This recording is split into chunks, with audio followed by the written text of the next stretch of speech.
ओम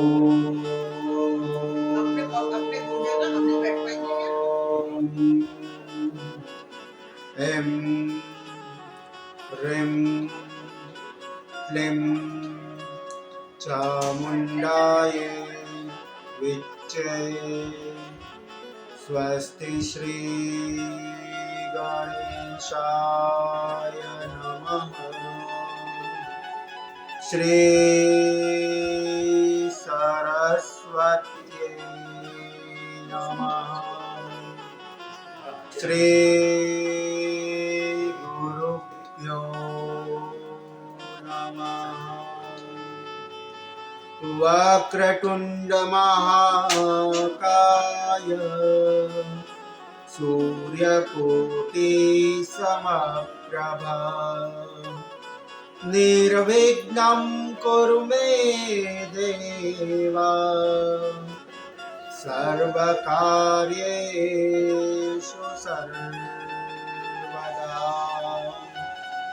ज्ञानिनामपि चेतांसि देवी भगवती सा बलादा कृष्णमोहाय महामायां प्रयश्चति।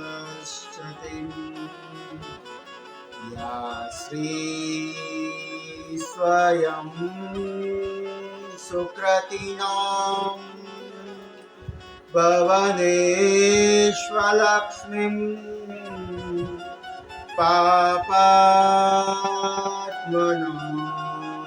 प्रतदियां हृदये शुभोऽधिं श्रद्धा सतां कुलजना प्रभवश्च लज्जां त्वां नतास्मि परिपालय देवि विश्वम्।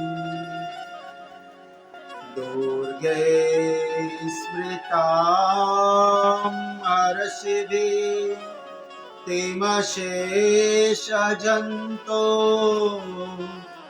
स्वस्ति स्मृतां मतिमतीव शुभां ददांसि।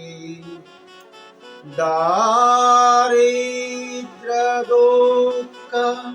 वैहारिणिका त्वदन्याम् सर्वोपकार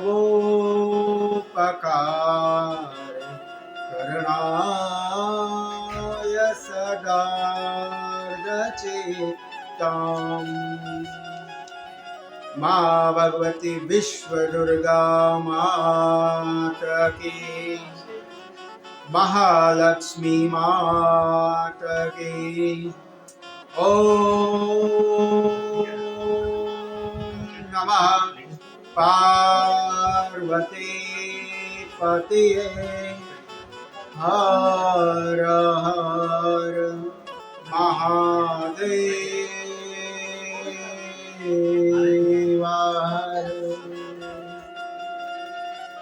श्री राधे जय राधे, श्री राधे जय जय राधे, श्री राधे जय राधे, श्री राधे जय जय राधे, श्री राधे जय जय राधे, श्री राधे जय जय राधे, श्री राधे जय जय राधे, श्री राधे जय राधे, श्री राधे जय जय राधे, श्री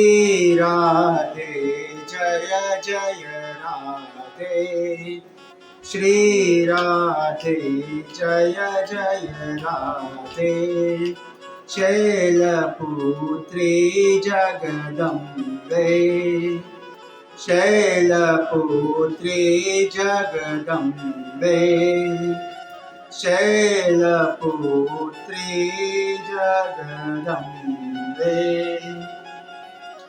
सुन्दरां वरदां गौरीं सायुधामष्टमहाभुजाम् आर्द्रचित्तां नमोऽस्तु त्वां सिद्धिदां करुणामयी सिद्धिदां करुणामयी माँ भगवती आदिशक्ति मात की महालक्ष्मी मात की जय ब्रजेश्वरी मात की जय ओम नारायणाय नमो नमः ओम नमः पार्वती पतये हर हर महादेव हर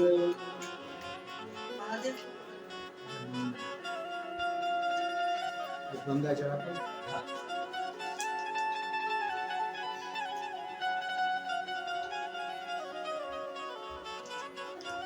देवी चरित्र शारदी नवरात्रि महाउत्सव અને અનેક જન્મના પુણ્ય પછી દેવી ભાગવત આપણે અહીંયા આવે છે અને એમાંય શારદી નવરાત્રિમાં એ તો માતાજીનો અનુગ્રહ છે, બાકી શક્ય જ નથી. દેવી ચરિત્ર અદ્ભુત છે. દેવ અને દેવીમાં કોઈ ભેદ નથી. દેવી ભાગવત તે મા ભગવતીનું વાંગમય સ્વરૂપ છે. જેવી રીતે શ્રીમદ ભાગવત ભગવાનનું વાંગમય સ્વરૂપ છે, દેવી ભાગવત ભગવતીનું વાંગમય સ્વરૂપ છે. પરમ કૃપાળુ ભગવાનની અને ભગવતીની વિશ્વ દુર્ગાના અનુગ્રહથી મહાલક્ષ્મીજીના અનુગ્રહથી આપણને આ ભગવતીય કથાનો લાભ પ્રાપ્ત થયો છે. આ પરમ કૃપાળુ પરમાત્માની કૃપા વગર શક્ય નથી. એના અનુગ્રહ વગર આ શક્ય નથી. હાજરી કરતા ઓજરીને મહત્વ છે. કેટલા બેઠા છે એનું મહત્વ નથી, કેવા બેઠા છે. ભગવતીની સામે પણ દેવી પુરાણ થઈ છે. પરમાત્મા નિરાકાર બ્રહ્મ છે, આપણે જાણીએ છીએ. બ્રહ્મ છે એટલે સ્ત્રી અને પુરુષ બંને છે, બંનેનો સમન્વય એટલે બ્રહ્મ. એ બ્રહ્મમાંથી અનેક સ્વરૂપોની ઉપાસના આપણે કરીએ. વ્યાકરણની દ્રષ્ટિએ બ્રહ્મ શબ્દ નપુંસક લિંગ છે, ન સ્ત્રી છે ન પુરુષ છે. એનો મતલબ એ છે કે બ્રહ્મનું અર્ધું શરીર ભગવાનનું છે અને અર્ધું એ સ્ત્રીનું નારીનું છે. આદિ નારાયણ કહો, આદિ શિવ કહો, એ તત્વને કહો, કે આદિ બ્રહ્મ કહો કે આદિ શક્તિ કહો, કોઈ ભેદ નથી. જેવી રીતે આપણે અહીંયા ત્રિદેવ છે, બ્રહ્મા, વિષ્ણુ અને મહેશ. એ જ મુજબ આદિ શક્તિના 3 સ્વરૂપ કહેવામાં આવ્યા: બ્રહ્મા, વિષ્ણુ, મહેશ. મહાકાલી, મહાલક્ષ્મી, મહાસરસ્વતી. આમાં કોઈ ભેદ નથી. સંતો કહે કે કથા, સત્સંગ કે નામ સ્મરણ વગરનો દિવસ એ તો નકામો કહેવાય. નકામો જાય. ભગવાનના નામ લીધા વગરનો દિવસ. જેવી રીતે ઘી વગરનું ભોજન નકામું છે, એવી રીતે સત્સંગ વગરનો દિવસ નકામો છે. સંતો કહે કે સૌથી મોટા 2 દુઃખ છે. ક્યાં ક્યાં? તો એક જન્મનું દુઃખ અને બીજું મરણનું દુઃખ. પૈસા નથી રડીએ છીએ, સંતતિ નથી રડીએ છીએ, આ બધા દુઃખ ગૌણ છે. સૌથી મોટા 2 દુઃખ, જન્મનું દુઃખ અને બીજું મરણનું. કેમ રહેવું, કેમ મરવું, કેમ જીવવું, એ કથા શીખવે છે. જગતમાં કોઈ કોઈને સુધારી શકતું નથી. જગતને સુધારવું મુશ્કેલ છે, પણ જાતને સુધારવી એ સહેલી છે. અને જાતને સુધારવાનું કામ આ કથા ગંગા કરે છે. કથા ગંગા વગર એ શક્ય નથી. સંસારના પાપ તાપ અને સંતાપને દૂર કરવા માટે આ કથા એ ઔષધિ છે. આ કથા એ નથી સ્વર્ગમાં, નથી સત્યલોકમાં, નથી વૈકુંઠમાં, નથી મણિદ્વીપમાં, અહીંયા છે પૃથ્વીમાં. કેમ કે ત્યાં બધે ભગવાન છે. ભગવાન હોય ત્યાં કથા નહીં. આ કથા ગંગા અહીંયા પૃથ્વીમાં છે. શ્રીમદ ભાગવત દેવી પુરાણની વ્યાખ્યા કરી. શ્રી ભગવતીય પ્રોક્તમ ઇતિ દેવી ભાગવતમ.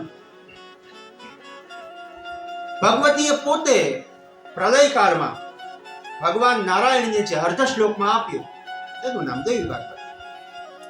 માં ભગવતી આદિશક્તિએ જ આ ભાગવત ભગવાન નારાયણને, ભગવાન વિષ્ણુને આપ્યું છે. શ્રી ભગવાને આ અર્ધ શ્લોકી ભાગવત 13 કરોડ જપ કરીને સિદ્ધ કર્યું અને સૃષ્ટિનું સર્જન કર્યા પછી એનું પાલન કર્યું.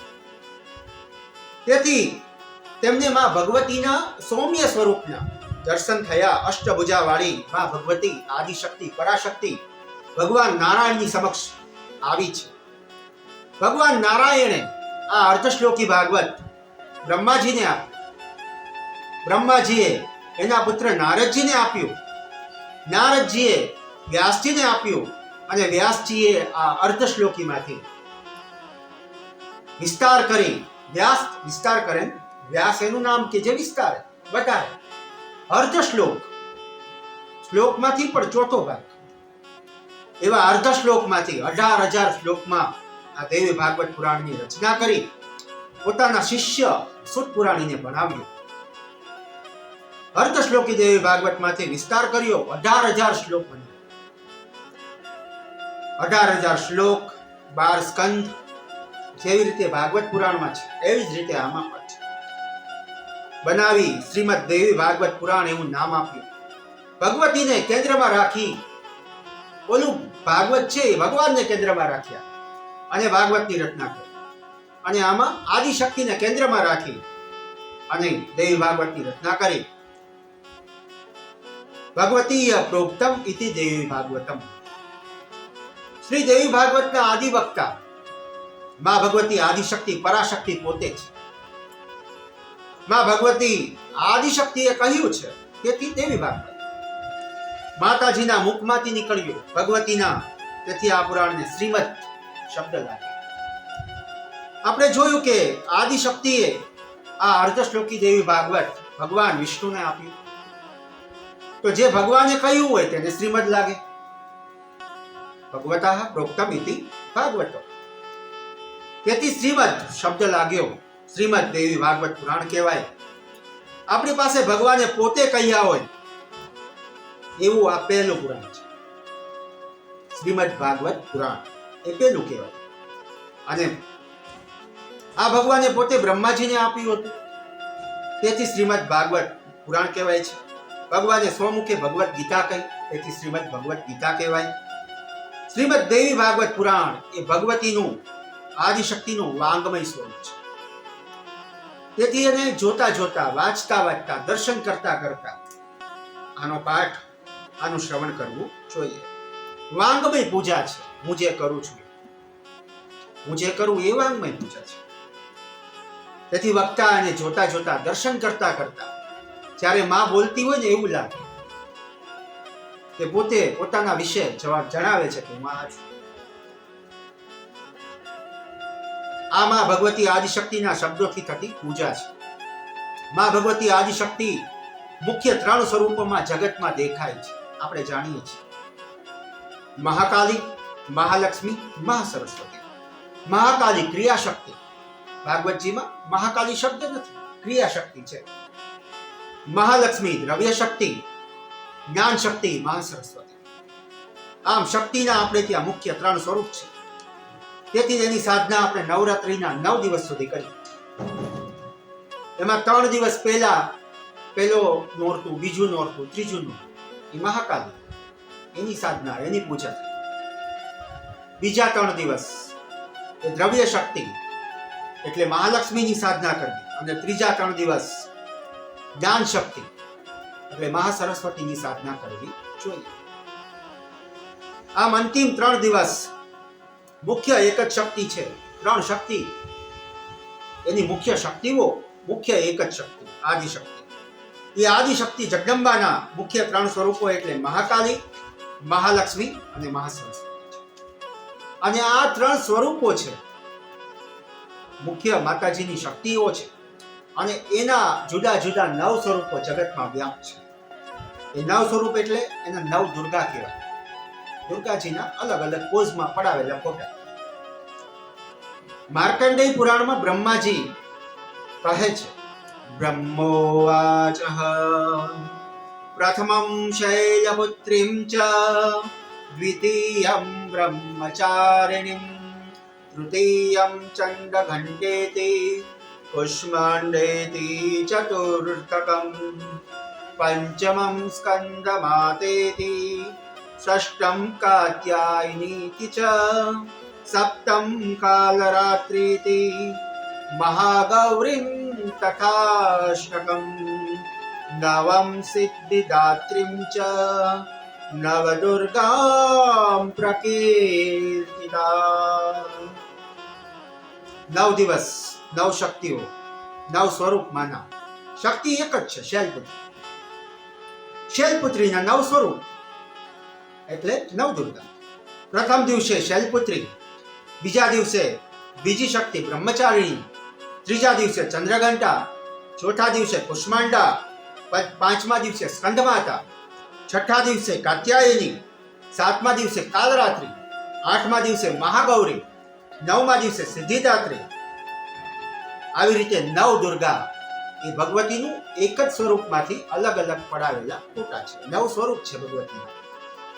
આ શ્લોકમાં 9 શક્તિના સ્વરૂપોની વાત કરી. આ 9 સ્વરૂપની વાત છે, પરંતુ શક્તિ એક જ છે. 9 સ્વરૂપ અલગ અલગ પોઝમાં પડાવેલા ફોટા. આ માતાજીના 9 સ્વરૂપોની વાત છે. માં આદિશક્તિના વિવિધ સ્વરૂપોમાં પડાવેલા અલગ અલગ પોઝ છે. અંતે શક્તિ તો એક જ, જેને આપણે આદિશક્તિ કહીએ છીએ. પુરાણોની ગણનામાં 5 લક્ષણ ધરાવતું આ દેવી પુરાણ 5મું છે. શ્રીમદ ભાગવત મહાપુરાણ કહેવાય, કેમ કે એમાં 10 લક્ષણ છે. દેવી પુરાણ એ ખાલી પુરાણ કહેવાય, મહાપુરાણ નથી, પણ પુરાણ છે. આદિશક્તિના મુખ્ય 3 અને એમાંથી 9 સ્વરૂપો દર્શાવ્યા છે. આ પુરાણમાં પરબ્રહ્મ પરમાત્માના માતૃ સ્વરૂપનું વર્ણન છે. ભગવાન અને ભગવતી અલગ નથી, બંને એક જ છે. માં ભગવતી આદિશક્તિની લીલાઓનું વર્ણન છે, જે લીલા દ્વારા માના ભક્તો ભમરો બનીને તેની ભક્તિ કરે છે. સંસારના બધા પ્રાણીઓમાં, માનવોમાં માનું મહત્વ કેટલું છે, માનું કેટલું મહત્વ. તેથી જ કોઈ કવિએ કહ્યું છે ને કે ભગવાન બધે પહોંચી નથી શકતો, એટલે એને માનું સર્જન કર્યું, માની રચના કરી અને ઘરે ઘરે આપી. માં વગર એ સંતાનોની દુર્ગતિ થાય છે. અને આપણને ખબર છે કે જ્યાં સુધી આપણે માની ગોદમાં છીએ ત્યાં સુધી ચિંતા જ નથી. સંસારની કોઈ બીક આપણને લાગતી નથી. હું અત્યારે માની ગોદમાં છું, તમે માની ગોદમાં છો. માની ગોદમાં હોઈએ તો બીક કોને? ભગવતી બધું સારું કરે છે. માં પાસે જતા એ ઈશ્વરનું સ્વરૂપ એ જ માની અંદર દેખાય. એટલા માટે જ માને આદિગુરુ કહેવાય. અને માની કરુણા અને કૃપા વગર બાળકનું કલ્યાણ નથી થતું. તેથી આપણે ત્યાં સૌપ્રથમ માતૃશક્તિની વંદના થાય છે. માતૃદેવો ભવ, પછી પિતૃદેવો ભવ. કેમ કે માં ઓળખાણ કરાવે પિતા. બાળકને તો ખબર જ હોય એની માં છે, પિતાની નથી ખબર. માં કહે છે કે આ તારા પિતા છે, એટલે પહેલા માં, પછી પિતા, અને પછી આચાર્ય, અને પછી આચાર્ય એટલે ગુરુ.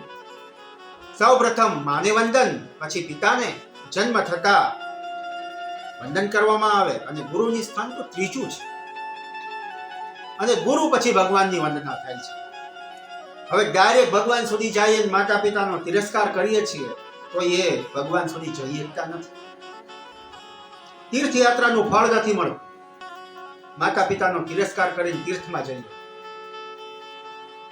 કેમ કે ગુરુ જ ભગવાન સુધી લઈ જાય. ગુરુ પછી ભગવાનની વંદના થાય. આ સમષ્ટિમાં આદિશક્તિ જગતની માતા છે અને એ આદિશક્તિ જ આ સંપૂર્ણ પ્રાણીઓના કલ્યાણમાં માર્ગ દેખાડનારી એ મહાશક્તિ છે, જે જ્ઞાન સ્વરૂપ આદિશક્તિ છે. વાસ્તવમાં આદિશક્તિ પરબ્રહ્મના રૂપમાં પ્રતિષ્ઠિત છે. એ જ ભગવાન આદિનારાયણને મદદ કરતા શક્તિ એટલે આદિનારાયણી આદ્ય શક્તિ છે. ભગવાન આદિનારાયણની શક્તિ તે આદિનારાયણી ભગવાનને સર્જન, પાલન અને સંહાર કરનારી શક્તિઓ છે. આ જ શક્તિ નવદુર્ગા બનીને આવે છે અને આ જ શક્તિઓ 10 મહાવિદ્યાઓ પણ છે. એ જ છે 10 મહાવિદ્યા પણ છે આપણે ત્યાં. એનો પણ એક શ્લોક બતાવ્યો છે. કાલી તારામ મહાવિદ્યામ ચ ષોડશીમ ભુવનેશ્વરીમ ભૈરવીમ છિન્નમસ્તિકામ ચ વિદ્યામ ભૂમાવતીમ તથા બગલા સિદ્ધ વિદ્યામ ચ માતંગી કમલાત્મિકામ એતામ દશ મહાવિદ્યામ સિદ્ધ વિદ્યામ પ્રકીર્તિતામ. કાલી, તારા, ભુવનેશ્વરી, ષોડશી, ભૈરવી, છિન્નમસ્તિકા, ભૂમાવતી, બગલામુખી, માતંગી, ત્રિપુરા સુંદરી, કમલા અને પદ્માવતી. આ 10 મહાવિદ્યાઓ છે અને સ્વરૂપ અનેક, પરંતુ શક્તિ એક જ છે. મારો કહેવાનો ભાવ એક જ કે અનેક સ્વરૂપો, 10 વિદ્યાઓ, 9 દુર્ગાઓ, 108 પીઠો, પણ બધાની મૂળ સ્વરૂપ આદિશક્તિ પરબ્રહ્મ પરમાત્મા સ્વરૂપ ધારણ કરવા વાળી માં આદિશક્તિ આ લીલાઓ કરે છે. આ જગત એની રમત કરવાનું સાધન છે, રમત રમવાનું ગ્રાઉન્ડ છે. રમે છે જુદા જુદા રૂપે. શક્તિ ક્રીડા જગત સર્વતઃ. આ સંપૂર્ણ જગત આદિશક્તિની લીલા એટલે કે રમત કરવાનું મેદાન છે. માં આદિશક્તિ વગર આ જગત શૂન્ય છે. શક્તિ વગરનો જગતમાં કોઈ પ્રાણી કે કોઈ માનવ નથી. જો શક્તિ વગરના માનવનો કોઈ આદર નથી કરતો. આપણામાં પણ શક્તિ ના હોય ને તો આપણે અહીંયાથી અહીંયા નથી રમવું. શક્તિ વગર શક્તિ નથી. આ શક્તિ પણ દેવી ભાગવત કરવાની શક્તિ પણ માં જ આપે, આપણી શક્તિ નથી. અને મને જે કેવરાવે છે જ્ઞાન શક્તિ એ પણ ભગવતી છે. એના વગર કાંઈ શક્ય નથી. શક્તિ તો જોઈએ જ. શિવજીની શક્તિ એ પણ શિવજી પણ શક્તિ વગર કાંઈ નહીં કરે. ભક્તરાજ ધ્રુવ અને પ્રહલાદજીની શક્તિ એટલે ભક્તિ શક્તિ કહેવાય. એની ભક્તિ શક્તિ. ગોપીઓ પ્રેમ, ગોપીઓની જે પ્રેમ શક્તિ છે એ રાધિકા એના દ્વારા એ પૂજાણી ગોપીઓ. હનુમાનજી અને પિતામહ ભીષ્મની શક્તિ એ બ્રહ્મચર્ય શક્તિ છે, એનામાં બ્રહ્મચર્ય. વાલ્મીકી અને વેદવ્યાસજીની શક્તિ એટલે કવિત્વ વાળી જ્ઞાન શક્તિ. ભીમ અને અર્જુનની શક્તિ એટલે પરાક્રમની શક્તિ. યુધિષ્ઠિર તથા હરિશ્ચંદ્રની શક્તિ એ સત્ય શક્તિ છે. શિવાજી અને રાણા પ્રતાપની જે શક્તિ છે એ શૌર્ય શક્તિ છે. પરમાત્મા ભગવાનથી લઈને આપણા સુધી દરેક જીવ સુધી શક્તિથી જ બધું થાય છે. શક્તિ વગર બધું અશક્તિ છે. આપણામાં પણ જે શક્તિ વિશેષ હોય એ શક્તિ જ આદિશક્તિનું સ્વરૂપ છે. શ્રીમદ દેવી ભાગવત પુરાણના શ્રવણ અને પઠનથી પુણ્ય લાભ તો છે જ, એ ઉપરાંત અંતઃકરણ ચતુષ્કેયની શુદ્ધિ થાય છે. મન, બુદ્ધિ, ચિત્ત, અહંકાર શુદ્ધ થાય અને એ ચારે ચાર ભગવતી પરાંબામાં લાગે અને પરાંબામાં જે ભક્તિ લાગે અને પછી એ ભક્તિથી આપણને પ્રેમ થાય ભગવતી પ્રત્યે અને વિષયોથી નિવૃત્તિ થાય છે. આ પુરાણથી જ્ઞાન સાધન રૂપી શિક્ષણ મળે છે. આદિશક્તિ એ જ અનેક સ્વરૂપોમાં વ્યાપેલી છે જગત. આપણે ત્યાં ભગવતી આદિશક્તિનું નવરાત્રિમાં અનુષ્ઠાન આપણે કરીએ છીએ. જુદા જુદા મંત્રોથી, જુદા જુદા દેવી ભાગવતથી. તો કોઈ સપ્તસતીથી પણ કરે છે, કોઈ યજ્ઞ કરે, કોઈ મંત્ર કરે, સાધના કરીએ. ચંડી પાઠ એ માર્કંડેય પુરાણમાંથી લીધેલો છે. તેના શ્લોકો દિવ્યાતિ દિવ્ય છે. તો ચાલો આવા માં ભગવતી પરાશક્તિ આદિશક્તિના વાંગમય સ્વરૂપની આપણને શ્રવણનો લાભ મળ્યો છે. તમને શ્રવણનો લાભ મળ્યો છે. પ્રવેશ કરીએ, માની ગોદમાં જઈએ, કોઈ પરવાનગી લેવાની જરૂર નથી. દોડીને ઘૂસી જાઓ. માની ગોદમાં જવા માટે ક્યાં કોઈ પરવાનગી છે? માની ગોદમાં જઈએ, દેવી ભાગવત પુરાણમાં પ્રવેશ કરીએ, ભગવતીને જય જયકાર કરીએ. બોલીએ મહાલક્ષ્મી માત કી, આદિશક્તિ માત કી. મહાત્મા એટલે મહત્વ. શ્રી દેવી પુરાણનું મહત્વ તે પોતે ના કહે. વ્યક્તિ પોતાનું મહત્વ કહે છે કે મારું આમ છે, મારું આમ છે. પણ ભગવતી ભગવાન એની પુરાણો એ પોતે પોતાનું મહત્વ નથી કહેતા. એ તો બીજા કહેશે. વ્યક્તિ પોતે પોતાનું મહત્વ કહેતો નથી. દેવી ભાગવત પોતાનું મહત્વ ના કહે. દેવી ભાગવતનું મહાત્મા સ્કંદ પુરાણ કહે છે. સ્કંદ પુરાણ પાસે જઈએ અને દેવી ભાગવતનું મહાત્માનું શ્રવણ કરીએ. જ્યાં સુધી આપણને ખબર જ ના પડે કે આત્મા શું છે, આપણા હાથમાં દેવી ભાગવત છે, ખબર હોય તો નમસ્કાર કરીએ, વંદન કરીએ, પોથી યાત્રા કરીએ, 2 કલાક ડાન્સ કરીએ, આ બધું થાય. પણ ખબર હોય કે આ દેવી ભાગવત છે. બાકી કોઈ એમને બુક જ હોય સાદી સિમ્પલ તો ઘા કરી દેવાની છે. જ્યાં સુધી વસ્તુની આપણને કિંમત નથી થતી ત્યાં સુધી આપણને કદર નથી થતી. આ કથાથી આપણું તો કલ્યાણ થાય જ છે. ભગવતીની કૃપા તો પ્રાપ્ત થાય જ. આપણું કલ્યાણ થાય, ચતુર્વેદ પુરુષાર્થ પ્રાપ્ત થાય, પણ આપણા પૂર્વજોની પણ ગતિ થાય છે.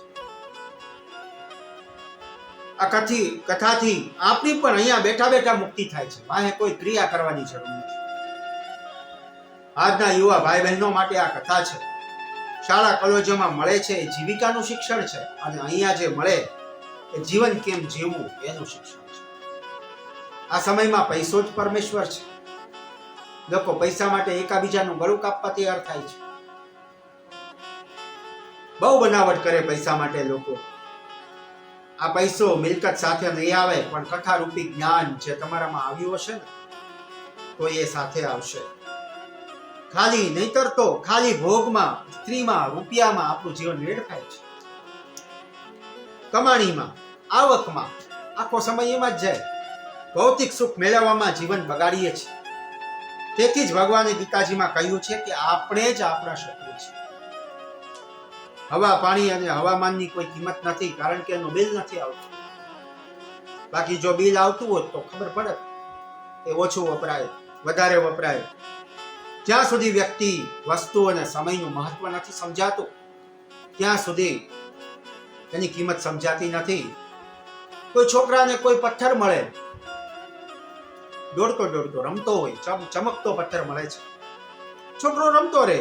પણ જેવી માતા પિતાને ખબર પડે કે આને જે મળ્યું એ ડાયમંડ છે, એટલે તરત લઈ લેશે, લઈને તિજોરીમાં મૂકી દેશે. કેમ કે ખબર પડી એ હીરો છે, પથ્થર નથી. પથ્થર હોત તો એ રમવા દે. શ્રીમદ દેવી ભાગવત પુરાણનો મહિમા તે પોતે નથી કહેતું. સ્કંદ પુરાણ અંતર્ગત 5 અધ્યાય બતાવવામાં આવ્યા છે. એનો એમાં મહિમા બતાવ્યો છે. એમાં 4 અધ્યાયમાં મહાત્માના છે અને 1 અધ્યાયમાં શ્રીમદ દેવી ભાગવત પુરાણની વિધિનું વર્ણન છે. જે વ્યક્તિ આ પુરાણનો અડધો શ્લોક પણ વાંચે છે, ઘરે પુરાણ રાખ્યા હોય પણ વાંચતું કોઈ નથી. પુરાણ રાખવા એ બરોબર છે, રાખવા જ જોઈએ, પણ વાંચવા પણ જોઈએ. વાંચવું એની પૂજા છે. અને જે જગ્યાએ ઘરે પુરાણ હોય અને વચાતું હોય તો એ તીર્થ બને. પછી હરિદ્વાર જવું ના પડે. હરિદ્વાર અહીંયા આવો. ઘરના નિત્ય દેવી ભાગવત વચાય તો એ ઘર તીર્થ બને. આવા ઘરના વ્યક્તિઓએ તીર્થયાત્રા કરવાની જરૂર નથી. કારણ કે તીર્થો, 64 તીર્થો, શક્તિપીઠો, જ્યોતિર્લિંગો બધું જ અહીંયા આવે છે. તેથી તો કથાની આગળ સ્પેસ છોડવામાં આવે, જગ્યા છોડવામાં આવે. તો તીર્થો આવે છે, શક્તિઓ આવે છે, પંચ દેવતાઓ આવે છે, પૂર્વજો આવે છે, બધું આવે. એટલા માટે કથાની આગળ સ્પેસ છોડવામાં આવે. એના માટે દેવતાઓ આવે, ભગવાન આવે, ભગવતી આવે છે, પોતે જ બેસે છે.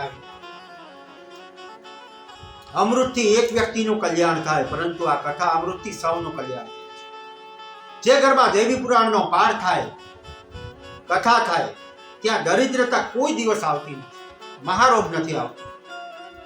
ઐશ્વર્ય અને જ્ઞાનથી સંપન્ન થાય છે આખો પરિવાર. આ દેવી પુરાણની કથા એ વ્યાસજીએ પરીક્ષિત રાજાના પુત્ર જન્મેજયને કહ્યું પૂર્વમાં. જે વ્યક્તિ આનું નિત્ય સેવન કરે છે તેના માટે જગતમાં કાંઈ દુર્લભ નથી. જે જાતકને આ ભગવતી બધું જ આપે છે. તેથી આ કથા એ કલ્પવૃક્ષ છે, ઇચ્છિત ફળ આપવા વાળી છે. તો ચાલો જોડાઈ જઈએ સુતજી સાથે. નૈમિષારણ્યમાં બેઠા છે સૌનકજી સાથે. 88,000 ઋષિઓ સભા, સત્સંગ સભા ચાલે છે. દેવી પુરાણનું ગાન થાય છે. મહાત્માનું શ્રવણ કરીએ, મંગલ પ્રવેશ કરીએ. જય ઘોષ સાથે. મા ભગવતી આદિશક્તિ માત કી. સુતજી મંગલાચરણ કરે છે નૈમિષારણ્યમાં. ઓમ સ્નુષ્ટોયા સર્ગરૂપા જગદવનવિદો પાલનિં વ્યાચરોત્રીમ સંહારે ચાપि યસ્યામ જગદિદમ અખિલમ ક્રીડનમ યાપરાખ્યામ પશ્યન્તિમ મધ્યમાયેનો તદનુમ ભગવતીમ વૈખરીમ વર્ણરૂપા સાદૃદાશમ પ્રસન્નામ વિધિહરિગિરિશામ રાધિતાલમ કરોતુ. કેવા છે ભગવતી? સુતજી વર્ણન કરે. જગતના સૃષ્ટિ કાર્યમાં જે ઉત્પત્તિ છે, રક્ષા અને પાલન કરવા વાળી જે શક્તિઓ છે, અને સંહારના કાર્યમાં રૌદ્ર સ્વરૂપા છે. આખું જગત જેના રમવાનું સ્થાન છે, જે પરાશક્તિ પશ્યંતી મધ્યમાં અને વૈખરીની વાણીના રૂપમાં દેખાય છે, જે બ્રહ્મા વિષ્ણુ અને શિવજી દ્વારા આરાધિત છે, પૂજિત છે, એવી પ્રસન્ન ચિત્તવાળી મા ભગવતી આદિશક્તિને હું નમસ્કાર કરું છું. જે મારી વાણીને પરિશુદ્ધ પવિત્ર કરે એવી હું પ્રાર્થના કરું છું. આવો શ્લોક રામચરિત માનસમાં પણ છે. તુલસી લખે છે. અને ભગવતી સ્વરૂપા સીતાજીને નમસ્કાર કરે છે આવી રીતે. ઉદ્ભવમ સ્થિતિ સંહારકારિણીમ ક્લેશહારિણીમ સર્વમ શ્રેયકરીમ સીતામ નતોહમ રામવલ્લભામ. જે સૃષ્ટિની ઉત્પત્તિ, સ્થિતિ, પાલન અને સૃષ્ટિનો સંહાર કરવા વાળી છે, અને ક્લેશ એટલે કે દુઃખને દૂર કરવા વાળી છે, અને સંપૂર્ણ જગતનું કલ્યાણ કરવા વાળા મા ભગવતી સીતાજી રામચંદ્રજીની પ્રીતમા છે, એને હું નમસ્કાર કરું છું. મા ભગવતી સીતા પણ આદિશક્તિ છે. પછીના શ્લોકમાં આદિશક્તિને નમસ્કાર કરી પછીના શ્લોકમાં સુતજી નર નારાયણ દેવને નમસ્કાર કરે છે, કે જે વ્યાસજીના સ્થાન દેવતા છે. બધા પુરાણોમાં આ શ્લોક મળશે. નારાયણમ નમસ્કૃત્યમ નરમ ચૈવમ નરોત્તમમ દેવીમ સરસ્વતીમ વ્યાસમ તતો જયમુદીરયે. વ્યાસજીના સ્થાન દેવતા, જ્યાં વ્યાસજીનો આશ્રમ છે માના ગામમાં, ત્યાંના સ્થાન દેવતા નર નારાયણ ભગવાન છે, એને નમસ્કાર કર્યા. બધા પુરાણોમાં વ્યાસજી આ શ્લોક લખ્યો છે. નર નારાયણ દેવને જે બદ્રીનાથમાં બેઠા છે એને નમસ્કાર છે. વ્યાસજીની ગુફા આ સ્થળમાં છે, જ્યાં નરનારાયણ પર્વત છે માના ગામ પાસે. મોટો પર્વત નર પર્વત છે, નાનો પર્વત બદ્રીનાથ જેમાં છે એ નારાયણ પર્વત છે, જેની અંદર મંદિર છે. તેથી આપણે સૌપ્રથમ સ્થાન દેવતાભ્યો નમઃ, ગ્રામ દેવતાભ્યો નમઃ કરીએ છીએ ને એવી રીતે. માટે પ્રથમ નરનારાયણ દેવ તથા પર્વતના સ્વરૂપમાં છે એને નમસ્કાર કર્યા. પછી વ્યાસજીની વંદના છે. સુતજીએ એના ગુરુને નમસ્કાર કર્યા. નમોસ્તુ તે વ્યાસ વિશાલ બુદ્ધે ફુલ્હાર વિંધ્યત્યટપાત્ર નેત્રમ એના ત્વયા ભારત તેલ પૂર્ણમ પ્રજ્વાલિતો જ્ઞાનમયા પ્રદીપ્ત. સુચિ કહે, હે વિશાલ બુદ્ધિવાળા ભગવાન વેદવ્યાસજી, તમે બહુ કૃપા કરી, અમને પુરાણો ભણાવ્યા અને આપ્યા. હે દિવ્ય દ્રષ્ટિવાળા, જેણે જ્ઞાનમય દીપક જલાવ્યો એ વ્યાસજીને અમે નમસ્કાર કરીએ છીએ. અને પછી માં ભગવતી વીણાવાદિની સરસ્વતીજીને નમસ્કાર કર્યા છે. સુરજી એને નમસ્કાર કરે છે. યા કુંદેન્દુ તુષારહાર ધવલા યા શુભ્રવસ્ત્રામૃતા યા વીણાવરદંડમંડિતકરા યા શ્વેતપદ્માસના યા બ્રહ્માચ્યુત શંકરો પ્રભૃતિભિઃ દેવે સદા વંદિતા સા માં પાતુ સરસ્વતીં ભગવતીં વિશેષજાડ્યાં. માં ભગવતી આદિશક્તિ પરાશક્તિ સરસ્વતીજીને નમસ્કાર, જે વિદ્યાની દેવી છે.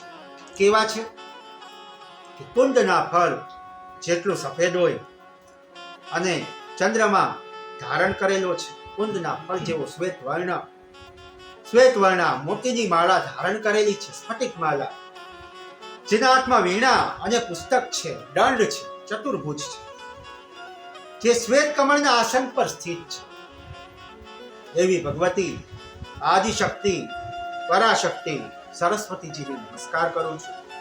હે માં ભગવતી સરસ્વતી, અમારામાં પ્રવેશ કરી અમારી જીવા ઉપર બેસી આપના જ ગુણનું ગાન કરાવો. હું આપને નમસ્કાર કરું છું. પછી ગુરુ વંદના. ગુરુ બ્રહ્મા ગુરુ વિષ્ણુ ગુરુદેવો મહેશ્વર ગુરુ સાક્ષાત પરબ્રહ્મા તસ્મૈ શ્રી ગુરુવે નમઃ. આપણે અહીંયા સૌપ્રથમ ગુરુ એ માં છે. માં એ પહેલી ગુરુ, પછી પિતા એ બીજા ગુરુ, આચાર્ય ત્રીજા ગુરુ અને પછી ઈશ્વરને પ્રણામ કરીએ છીએ. માતૃદેવો ભવ પિતૃદેવો ભવ આચાર્ય દેવો ભવ. પછીના શ્લોકમાં શ્રોતાઓએ એટલે કે 88,000 ઋષિઓએ સૂર્યજીને આશીર્વાદ આપે છે. દેવ ભાગવતમાં આ જોવા મળે છે, બીજા પુરાણોમાં જોવા નથી મળે કે શ્રોતાઓ બેઠા બેઠા સૂર્યજીને આશીર્વાદ આપે. નહીતર વક્તા શ્રોતાઓને આશીર્વાદ આપે, પણ અહીંયા ઉલટું છે. કહે છે શ્રોતાઓ, સુત જીવ સમાવયે સ્તવમ શ્રાવયસિહં નચ કથામ મનોહરામ પુણ્યામ વ્યાસ શિષ્યમ મહામતે. સૌનકાદિ ઋષિઓ કહે છે સુતજીને કે હે મહામતે, હે વ્યાસજીના પ્રિય શિષ્ય સુતજી, આપ દીર્ઘજીવી થાઓ, કારણ કે આપ દ્વારા અમને વિવિધ કથાઓનું શ્રવણ પ્રાપ્ત થાય છે. તમારો જય થાય. હે સુતજી, અમે તમારી આગળથી ભગવાનના અનેક ચરિત્રો અને એની અનેક અવતારોની કથા સાંભળી છે. શિવ પુરાણ દ્વારા શિવજીના અદ્ભુત ચરિત્રો, રુદ્રાક્ષનું મહત્વ, ભસ્મધારણની વિધિ, શિવજીના અવતાર ચરિત્ર, જ્યોતિર્લિંગોની કથા બધું સાંભળ્યું છે. શિવ ચરિત્ર સાંભળ્યું. આ બધું જ આપના મુખારવિંદથી પ્રાપ્ત થયું છે. હવે અમે એવી પરમ પાવન કથા સાંભળવા માંગીએ છીએ કે જે અમે અત્યાર સુધીમાં સાંભળી જ નથી. બે પ્રશ્ન કર્યા સૌનકાદિ ઋષિઓએ. પહેલો પ્રશ્ન કે જે કોઈ પ્રયાસ વગર મનુષ્યનો ભૌતિક સુખ મળે અને મોક્ષની પ્રાપ્તિ થાય. કાંઈ કર્યા વગર કાંઈ નથી કરવાનું. મોક્ષ માટે કોઈ પ્રયાસ નહીં કરવાનો અને એમને બધું મળી જાય. હે મહાભાગ સુતજી, આવી કથાનું વર્ણન કરો જેનાથી કલયુગના જીવોનું કલ્યાણ એ સિદ્ધિઓ મેળવી શકે. તો સુતજીએ કહ્યું છે, સૂત ઉવાચ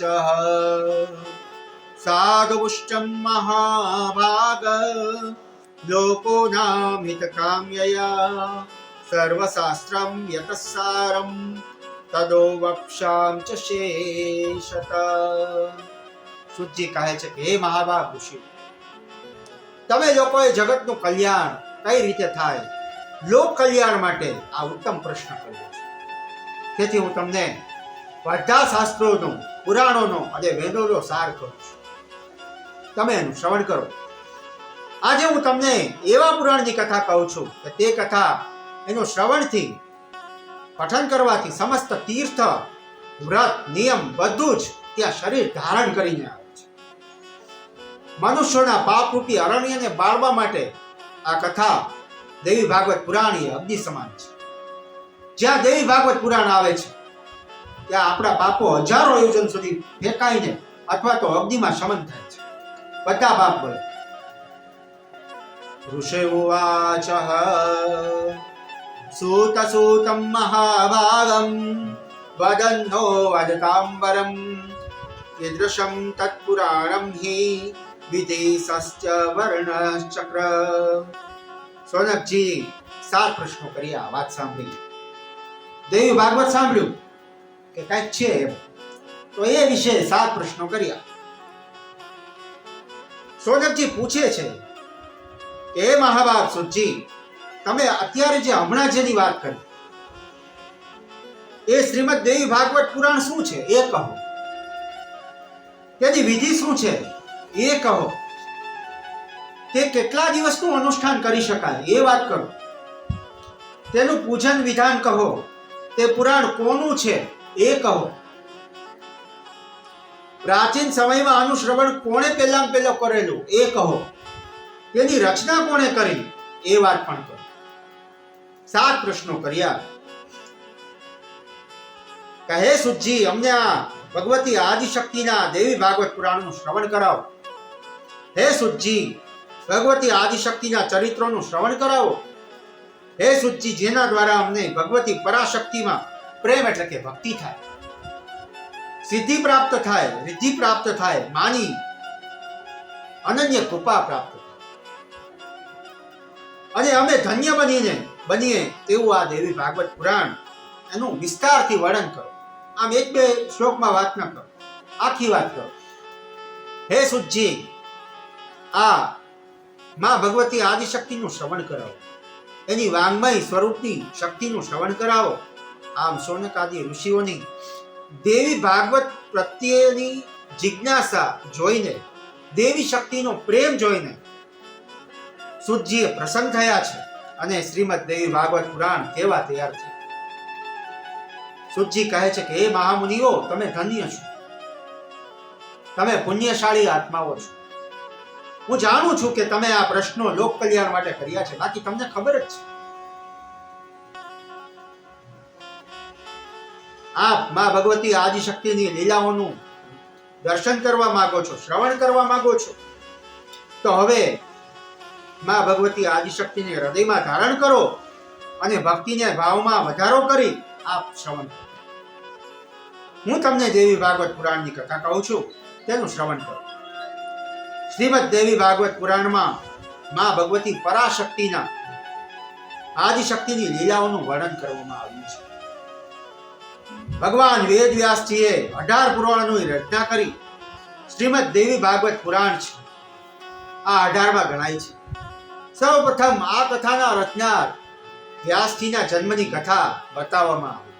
બધા પુરાણોમાં છે. સુતજી કહે છે, વિષ્ણુ રસો મુનિર્જાત સત્યવાત્યાયમ પરાશરાત વિભજ્યમ વેદશામ ચતુરા શિષ્યાનંદયામ ત્રયપુરા. કે જ્યારે દ્વાપર યુગ આવ્યો ત્યારે મહામુનિ પરાશર ઋષિ અને માતા સત્યવતીથી વ્યાસજીનો જન્મ થયો. પરાશરના પુત્ર છે, તેથી નામ થયું પારાશર્ય. બદ્રિકાશ્રમમાં બોર ખાઈને તપ કર્યો, તેથી નામ થયું બાદરાયણ. વેદનો વિસ્તાર કર્યો, વધાર્યા, વ્યવસ્થિત કર્યા, તેથી નામ થયું વેદવ્યાસ. અને 4 વેદ કયા? સામવેદ એના શિષ્ય જૈમિનીને આપ્યો, યજુર્વેદ બીજા શિષ્ય વૈપાસપાયનને આપ્યો, ઋગ્વેદ વેદ ઋષિને આપ્યો અને અથર્વવેદ અંગીરા ઋષિને આપ્યો છે. આમ 4 વેદ, 18 પુરાણ અને એક ઇતિહાસ કહ્યું. એ ઇતિહાસ એ મહાભારત. 18 પુરાણોમાં એક દેવી ભાગવત પુરાણ કહ્યું. આ દેવી ભાગવત પુરાણનું શ્રવણ કરવાથી મનુષ્યોના બધા પાપ બળે છે. મનુષ્યોના ત્રિવિધ તાપ એટલે કે આદિ, વ્યાધિ અને ઉપાધિ એ દૂર થાય છે. જેમ સૂર્યોદય થવાથી અંધકાર દૂર થાય, રાતની અંધકાર જાય છે, એવી જ રીતે શ્રીમદ દેવી ભાગવત પુરાણના શ્રવણ માત્રથી મનના કલેશ અને પાપ બળીને ભસ્મ થાય છે. આ દેવી ભાગવત પુરાણના પૂર્વમાં વ્યાસજીએ પરીક્ષિત રાજાના પુત્ર રાજા જન્મેજયને સંભળાવ્યું. હે મુનિઓ, આ દેવી ભાગવત પુરાણ સાંભળવાથી મનુષ્ય આ સંસારમાં ભોગ ભોગવીને અંતે દેવીના શ્રીધામ મણિદ્વીપમાં જાય છે. હે ઋષિઓ, મારા ગુરુ વ્યાસજીએ પૂર્વમાં રાજા જન્મેજયને આ સંભળાવ્યું. કારણ કે જન્મેજયને ચિંતા હતી. હકીકતમાં પરીક્ષિત મહારાજનો મોક્ષ તો થઈ જ ગયેલો, પણ જન્મેજયને કંઈક પોતાના પિતા માટે કરવાની ઈચ્છા હતી કે હું મારા કંઈક પિતા માટે કંઈક કરું. એટલા માટે પિતા માટે અને મહાભારતમાં જેટલા પાંડવો વયા ગયા એ બધાની પાછળ જન્મેજય મહારાજે આ દેવી ભાગવતનું શ્રવણ અને એનું અનુષ્ઠાન કરાવ્યું છે. ત્યારે 9મા દિવસે રાજા પરીક્ષિતનો આવ્યા છે સહપરિવાર, બધા પાંડવો પણ આવ્યા, આશીર્વાદ આપ્યા છે. 9 દિવસ હાજર રહ્યા, દેવીના ધામમાં ગયા છે, ભગવતીના દર્શન કર્યા. આ જોઈને મેં મારા ગુરુદેવ વ્યાસજીને કહ્યું કે આપ મને આ દેવી ભાગવત પુરાણ એનું શ્રવણ કરાવો. જે પુરાણ દ્વારા મને લોક કલ્યાણ અને દેવી આદિશક્તિના દર્શન કરાવનારું આ શાસ્ત્ર પ્રાપ્ત થયું. આ પુરાણના શ્રવણ માત્રથી ભગવતીના દર્શન થાય છે, આપણા ત્રિવિધ તાપ જાય છે, ચતુર્વિધ પુરુષાર્થ એમ જ પ્રાપ્ત થાય છે. આ દેવી ભાગવત પુરાણ હું તમારી સામે માધ્યમ બનીને રજૂ કરું છું. આ કથા પૂર્વમાં વ્યાસજીએ રાજા જન્મેજયને કહી. આ એનો અને વ્યાસજીનો સંવાદ છે. આમ કઈ સુરજીએ મંગલ આરંભ કર્યો. મા ભગવતી આદિશક્તિ માત કી. સુરજી કહે છે કે આ દેવી ભાગવત પુરાણથી ધર્મ, અર્થ, કામ અને મોક્ષની પ્રાપ્તિ થાય છે. અષ્ટાદશમ પુરાણાનામ મધ્યે સર્વોત્તમં પરમ દેવી ભાગવતમ નામમ ધર્મ કામાર્થ મોક્ષદમ. જે વ્યક્તિ જલ્દી સિદ્ધિ મેળવવા માંગે છે, જલ્દી, એને ટાઈમ નથી લગાડવો, જલ્દી જોઈએ છે, તો એના માટે આ શાસ્ત્ર એ રામબાણ છે, બ્રહ્માસ્ત્ર છે. જે વ્યક્તિ આખા દિવસમાં ખાલી 1 શ્લોકનું આનું પઠન કરે તો એ દેવી ભાગવતનું તો એનો મોક્ષ થાય છે. ખાલી 1 જ શ્લોક. દુર્ગતિ નથી થતી, ગતિ થાય છે, તેને માતાનું ધામ મળે છે માત્ર 1 શ્લોક. ભગવતી કરુણામયી છે. વ્યાસજી કહે છે કે દીનવાર્ધમ તર્દંબા મુહૂર્તમ ક્ષણમેવ વા યે શૃણવંતિમ નરા ભક્ત્યા ન તૈષામ દુર્ગતિ કચિત. કોઈની દુર્ગતિ ના થાય. 1 શ્લોક રોજ વાંચે. આખું પુરાણ વાંચવાની જરૂર નથી. રોજ 1 શ્લોક, અડધો શ્લોક. દુર્ગતિ નથી, મોક્ષ થાય છે. અને બધું મળી, ભોગ મળે પછી મોક્ષ. કાંઈ ના મળે સીધો મોક્ષ નહીં, બધું પ્રાપ્ત કર્યા પછી મોક્ષ થાય છે. સતયુગમાં, આદિ યુગોમાં અનેક ધર્મોનું વિધાન છે, પરંતુ કલિયુગમાં ભગવતીનું મહત્વ વધારે છે. અને ખાસ કરીને શ્રવણ. આપણી પાસે પઠનનો ક્યાં ટાઈમ છે? વાંચવાનો ટાઈમ નથી, સાંભળવા બેસું. શ્રવણ અને પઠન સિવાય બીજો કોઈ સરળ માર્ગ કલયુગમાં નથી. ધર્મ અને સદાચારહીન વ્યક્તિ પણ અને અલ્પ આયુષ્ય વાળા મનુષ્યો માટે વ્યાસજીએ આ શાસ્ત્રની રચના કરી છે. ધર્માચારી વ્યક્તિઓ માટે, સદાચાર વગરના વ્યક્તિ માટે, અલ્પ આયુષ્ય વાળા જીવો માટે, ચાતુર્વેદ ચારેય વર્ણો માટે વ્યાસજી આની રચના કરી છે. વ્યાસજી કહે છે, ધર્માચારમ વિહીનામ કલાવલ્પાયુષામ નૃણામ વ્યાસો હિતાયમ વિદ્યે પુરાણાખ્યમ સુધારસમ. સદાચારહીન વ્યક્તિ માટે પણ, ધર્મ અધર્મી વ્યક્તિ માટે પણ આ દેવી ભાગવત એ અમૃત સમાન છે. આ કલયુગના જીવો માટે અમૃત છે. સૂચિ કહે છે કે અમૃતના પાનથી તો ખાલી એક જ મનુષ્ય અમર થાય છે. એક વ્યક્તિ વાંચે તો એ એક અમર થાય, પણ બાકી એક સાથે 10,000 સાંભળતા હોય તો એ 10,000 અમર. પછી કથા શ્રવણ ના કે ક્યારે કરવું એ બતાવે કે દેવી ભાગવત રૂપી આ કથા અમૃત થી એનો સંપૂર્ણ કુળને અજર અમર બનાવે છે.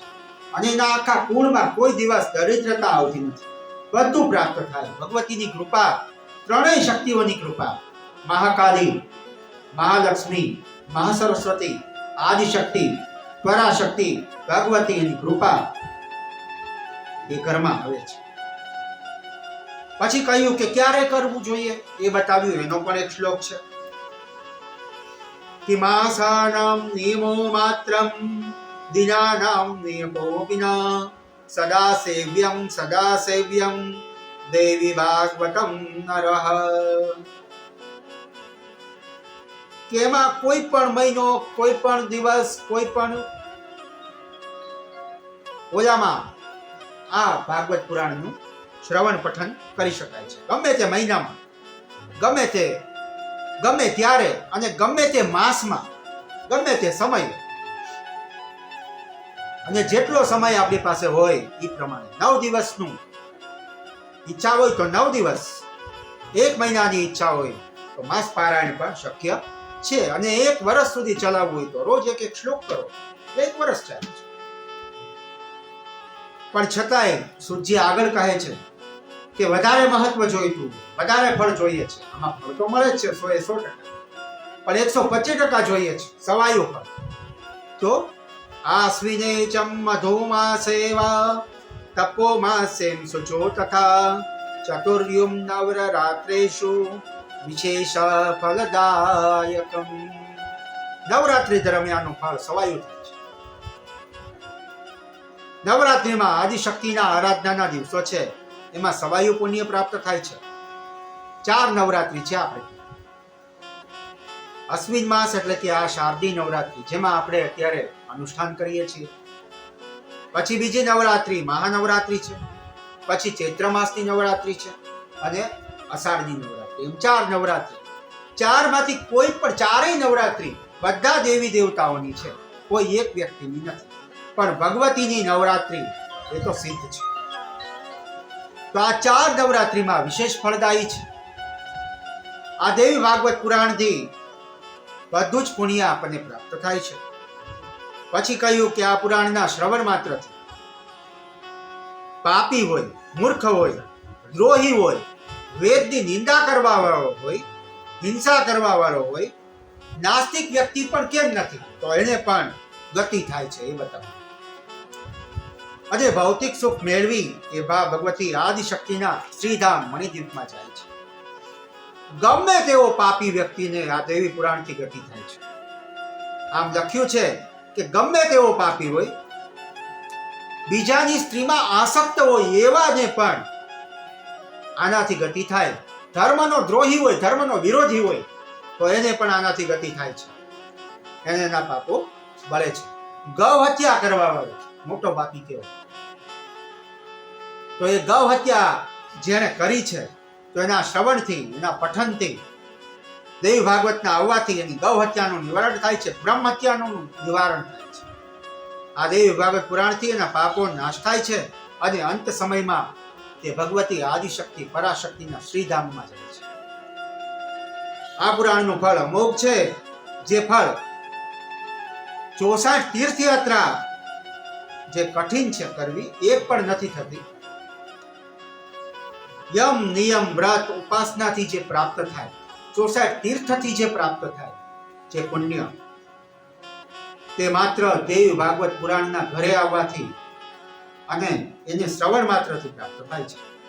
સુતજી કહે છે કે હે વિપ્રો, ગંગા, ગયા, કાશી, નૈમિષારણ્ય, મથુરા, પુષ્કર, બદ્રી આપણે ત્યાં જઈએ, આપણા પવિત્ર નથી થતા, તે બધાનું પુણ્ય, સ્નાન કરીએ, દાન કરીએ તો એનું પુણ્ય જે છે એ તો ચિત્રગુપ્તના ચોપડે નોંધાય છે. મરણના અંતે એનો હિસાબ થાય છે. પરંતુ આ દેવી પુરાણથી માં ભગવતી આદિશક્તિ ના નવા અનુષ્ઠાનથી 9મા દિવસથી જ એના પાપ બળીને ભસ્મ થાય છે.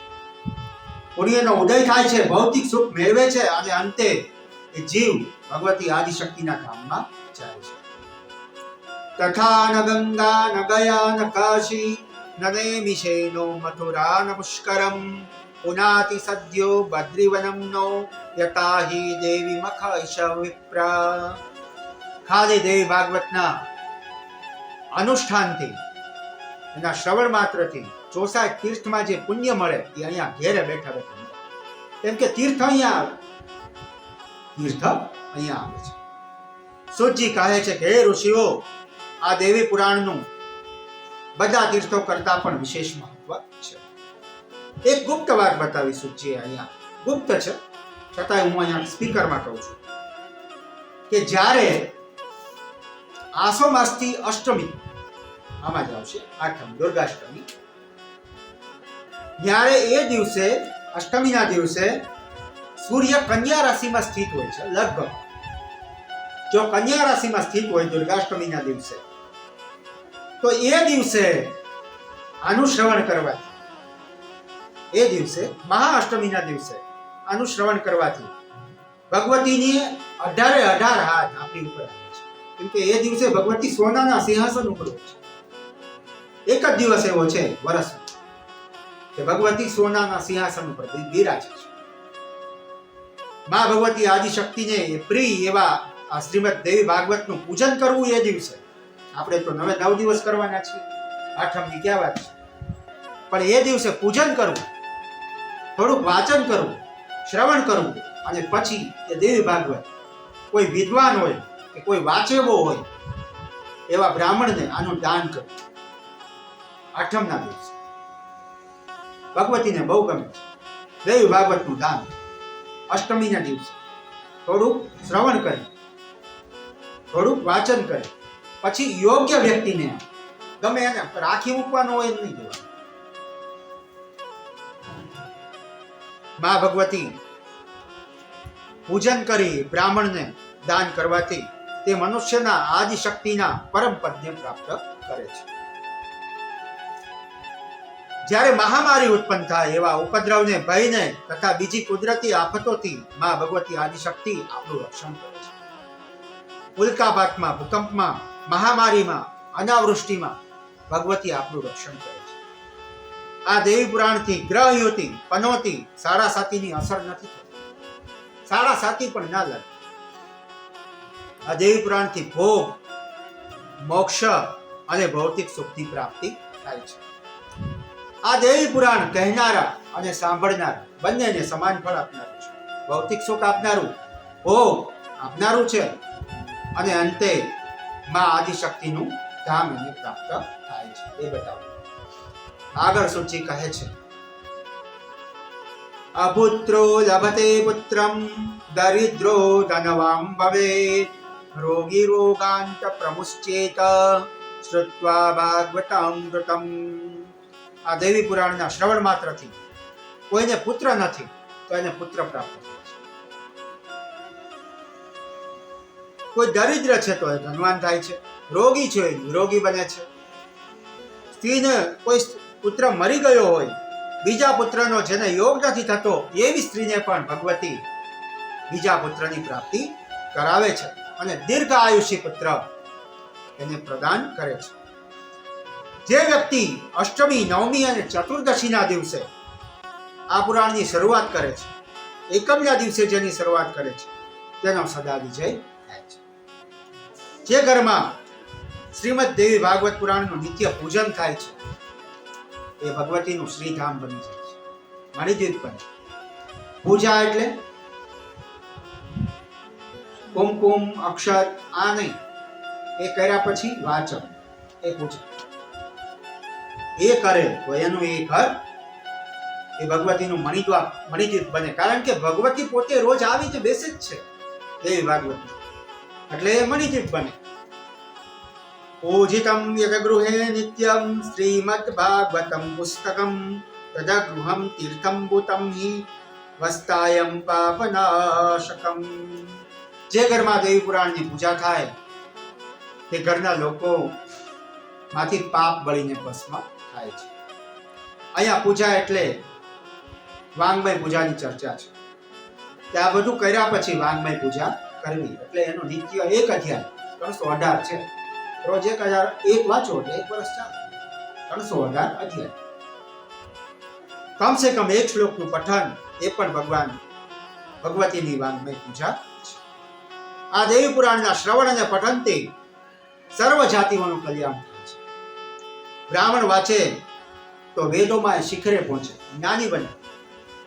ક્ષત્રિય વાંચે તો એ રાજા થાય છે. વૈશ્ય વાંચે તો એ ધનવાન બને છે અને ક્ષુદ્ર વાંચે તો એને ભૌતિક સુખની પ્રાપ્તિ થાય છે. હવે સુજીએ એક આશ્ચર્યજનક બીજી એક વાત કરી કે એ સાંભળવા માત્રથી ઋષિઓની આંખો ફોડી થઈ કે હે એવું થયું. શ્રવણામ ચમ સુદો દેવસ્ય રસેનામ વેદામ ગતમ ચિરાયિતમ પ્રિયમ પુત્રમ કૃષ્ણમ લબ્ધ્વા મુભેદઃ.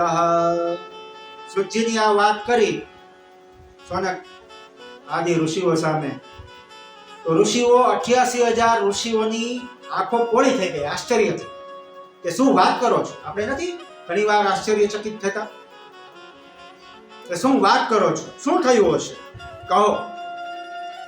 કે જેનાથી ઋષિઓ આશ્ચર્યચકિત થઈ ગયા. એવું શું થયું? તો કે આ દેવી ભાગવતના પૂર્વમાં આ દેવી પુરાણનું શ્રવણ વસુદેવજીએ કર્યું. ભગવાનના પિતા વસુદેવજી, કારણ કે એનો પ્રિય પુત્ર ભગવાન શ્રી કૃષ્ણ દ્વારકાધીશ જ્યારે પ્રસન્નને શોધવા માટે ગયા, બહુ સમય સુધી પરત ના ફર્યા. વર્ષો વીતી ગયા, મહિનાઓ વીતી ગયા, પરત ના ફર્યા ભગવાન. તો વસુદેવજીને ચિંતા થઈ પુત્રને કે મારો દીકરો ક્યાં આવ્યો. તો એ સમયે નારદજી આવ્યા છે અને નારદજીએ આ દેવી ભાગવત પુરાણ દ્વારકામાં દ્વારકાધીશના મહેલમાં નારદજીએ આવી રીતે બનાવ્યું, વસુદેવજીને અર્પણ કર્યું. અને જેવું પૂરું થયું 9મા દિવસે ભગવાન કૃષ્ણ પધાર્યા. છેલ્લી આરતી અને છેલ્લી પૂજા ભગવાને કરી છે એ બતા. આ વાત સાંભળી ઋષિઓ આશ્ચર્યમાં આવ્યા કે શું વાત કરો છો. સુજીને એને રોકી દીધા. ઉભા રહ્યો. વાતને આગળ ના વધારો, રોકો. અહીંયા અમને પ્રશ્ન થાય છે. ઋષિઓએ પ્રશ્ન કર્યો. સ્મયંતક મણિની કથા છે. વસુદેવો મહાભાગ કથમ પુત્રમ વાપ્નવામ પ્રસેન પુત્ર કૃષ્ણેન પ્રમતાવેશિતમ કથમ વિધિનામ કેન કસ્માશ્ચ દેવી ભાગવતમ શ્રુતમ વસુદેવેન સુમતે વદ સુતમ કથામિમામય. આ કઈ રીતે બન્યું સુજી, એ વાત કરો. ભગવાન શ્રી કૃષ્ણના પિતા વસુદેવજીને આ કથા કેમ સાંભળવી પડી એ વાત. સુજી કહે છે કે આ સ્મયંતક મણિની કથા છે. ભાગવત પુરાણમાં પણ છે અને અહીંયા મહાત્મામાં બતાવી છે. તેનું શ્રવણ કરાવે છે સુજી. કે હે ઋષિઓ, એક દિવસ દ્વારકામાં ભગવાન શ્રી કૃષ્ણ સભામાં બેઠા છે, દ્વારકાધીશ. તે સમયે દ્વારપાળે સમાચાર આપ્યા કે સાક્ષાત સૂર્યનારાયણ જેવું તેજસ્વી કોઈ આવી રહ્યું છે. હવે એ સૂર્યનારાયણ નહોતા, એ સત્રાજીત નામનો યાદવ હતો. એ સત્રાજીત સૂર્યનારાયણનો પરમ ભક્ત છે. એ સત્રાજીતને સૂર્યનારાયણે એક સમયંતક મણિ આપેલો, એક મણિ આપેલો કે જે રોજ 8 ભાગ એટલે 8400 તોલા સોનું રોજ આપે. સવાર પડે સૂર્યનારાયણ ઉદિત થાય અને સત્રાજીત પાસે 8400 તોલા સોનું એને મળે નિત્ય. હવે આ સંપત્તિ લોક કલ્યાણમાં વપરાય, જન કલ્યાણમાં વપરાય, એ હેતુથી ભગવાને આ મણિ રાજ્યની તિજોરીમાં જમા કરવા માટે સત્રાજીતને કહ્યું કે તારી પાસે તો આ હળે છે, પડ્યું રહે છે, એના કરતા તું આ જે મણિ છે એનાથી જે સોનું ઉત્પન્ન થાય છે એ સોનું તું રાજ્યમાં આપે, લોક જનતાનું કલ્યાણ. સત્રાજીત માન્યો નહીં. એને એમ થયું ભગવાને મારી પાસેથી આ પડાવી લેવું છે. બંને છૂટા પડ્યા. સત્રાજી એના ઘરે ગયો. સત્રાજીત ભગવાનને પોતાના મણિ જોઈતો નહોતો, પરંતુ જગતના કલ્યાણ માટે ભગવાને આ વાત કરી. સત્રાજીતને ગમ્યું નહીં. સત્રાજીતને એમ લાગ્યું કે આને મારી પાસેથી મણિ પડાવી લેવો છે. તો સત્રાજીતનો ભાઈ પ્રસેન છે, તો એ મણિ એકવાર સત્રાજીતે પ્રસન્નને આપ્યો. પ્રસન્નને પહેરવો, તો એ મણિ લઈને ગળામાં પહેર્યો. જગતમાં મૃગિયા રમવા જંગલમાં. તો એ જંગલમાં મૃગિયા રમતા રમતા મૃગિયા કરવા ગયો તો, પણ એક સિંહે એને શિકાર બનાવ્યો. પ્રસેન મરાયો, પણ એ સિંહ જે ચળક જે મણિ હતો એ સિંહે એના ગળામાંથી ખેંચી લીધો, પોતાના મોઢામાં લઈ લીધો. મણિ કોઈ ખાવાની ચીજ હશે એમ માની સિંહે મુખમાં લઈ લીધો. આગળ જતા એ સિંહને એક રીછ મળ્યો. એ રીછ કોણ છે આપણે જાણીએ છીએ, જામવાન.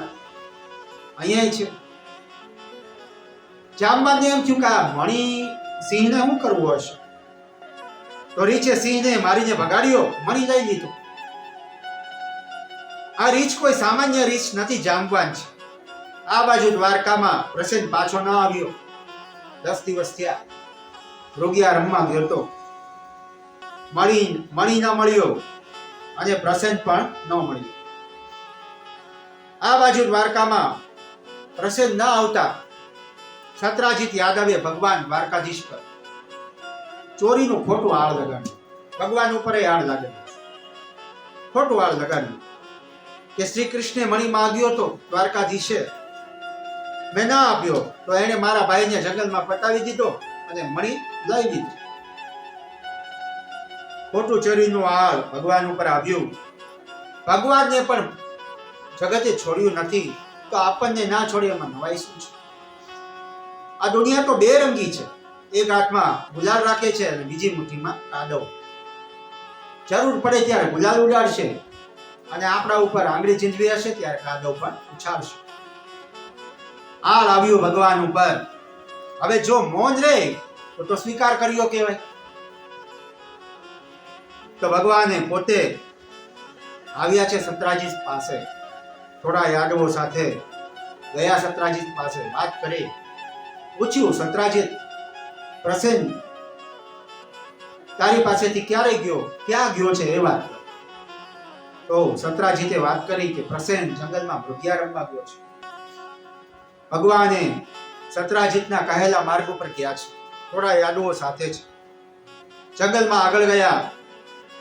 ત્યાંથી આગળ જતા પ્રસેનની બોડી મળી, લાશ મળી છે. અને તેના ઘોડાને મરેલો જોયો, બે મરેલા છે. પણ ત્યાં મળી નહોતો, તે ત્યાં આગળ ચાલ્યા. ત્યાં સિંહના પગલા હતા.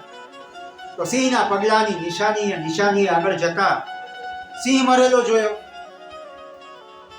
પણ મળી નહોતો, સિંહ હતો.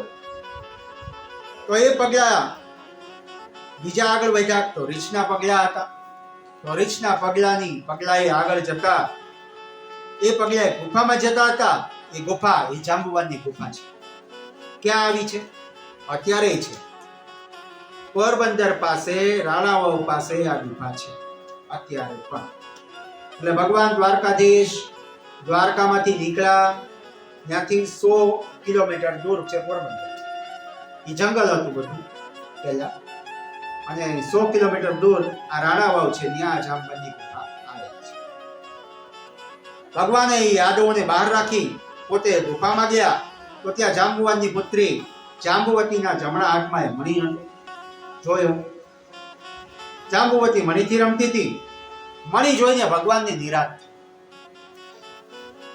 તો ભગવાને મણી લેવા માટે જાંબુવતીનો હાથ પકડ્યો. જાંબુવતીએ ચીસ પાડી. એ ચીસ સાંભળી જાંબવાન આવ્યો. બીજી સ્ત્રીઓ આવી તો તે સ્ત્રીઓએ કોઈ પરપુરુષના આ પ્રકારનો હુમલો કરતો જોઈ સ્ત્રીઓ બૂમાબૂમ કરવા લાગી. એ જોઈને જાંબવાન આવ્યો. ભગવાન કૃષ્ણ અને જાંબાદ વચ્ચે યુદ્ધ થયું ભયંકર. આ યુદ્ધ 27 દિવસ સુધી ચાલ્યું. કેટલા દિવસ? એ જાંબાન એ કોણ? જે રામજીની સેનામાં વૃદ્ધ હતો. આમાં તો કેટલો વૃદ્ધ હશે? સતયુગમાં યુવાન છે. ત્રેતામાં ભગવાન રામજીની સેનામાં છે, થોડો વૃદ્ધ છે. દ્વાપરમાં ભગવાનનો સસરો છે, અત્યારે છે, ચિરંજીવી છે જાંબાન. 27 દિવસ સુધી યુદ્ધ ચાલ્યું. કેટલો મોટો હશે આ જાંબાદ? સતયુગમાં હતો. જ્યારે આ યુગમાં ભગવાને વામન અવતાર લીધો તો વામન ભગવાનની 7 પ્રદક્ષિણા કરી લીધી. યુવાન. ત્રેતામાં આવ્યો, રામજીની સેનામાં છે, અને અત્યારે દ્વાપરમાં પણ છે, ભગવાનના સસરા બનશે, યુદ્ધ કરે છે. આ જાંબુવાન ચિરંજીવી છે, અમર છે. આ બાજુ ગુફાની બહાર ઉભેલા યાદવોને એમ લાગ્યું કે ભગવાન યુદ્ધમાં હાર્યા છે. 27 દી વયા ગયા, જોવા ના ગયો કોઈ. વયા ગયા દ્વારકા. વર્ષો વયા ગયા, મહિનાઓ વયા ગયા.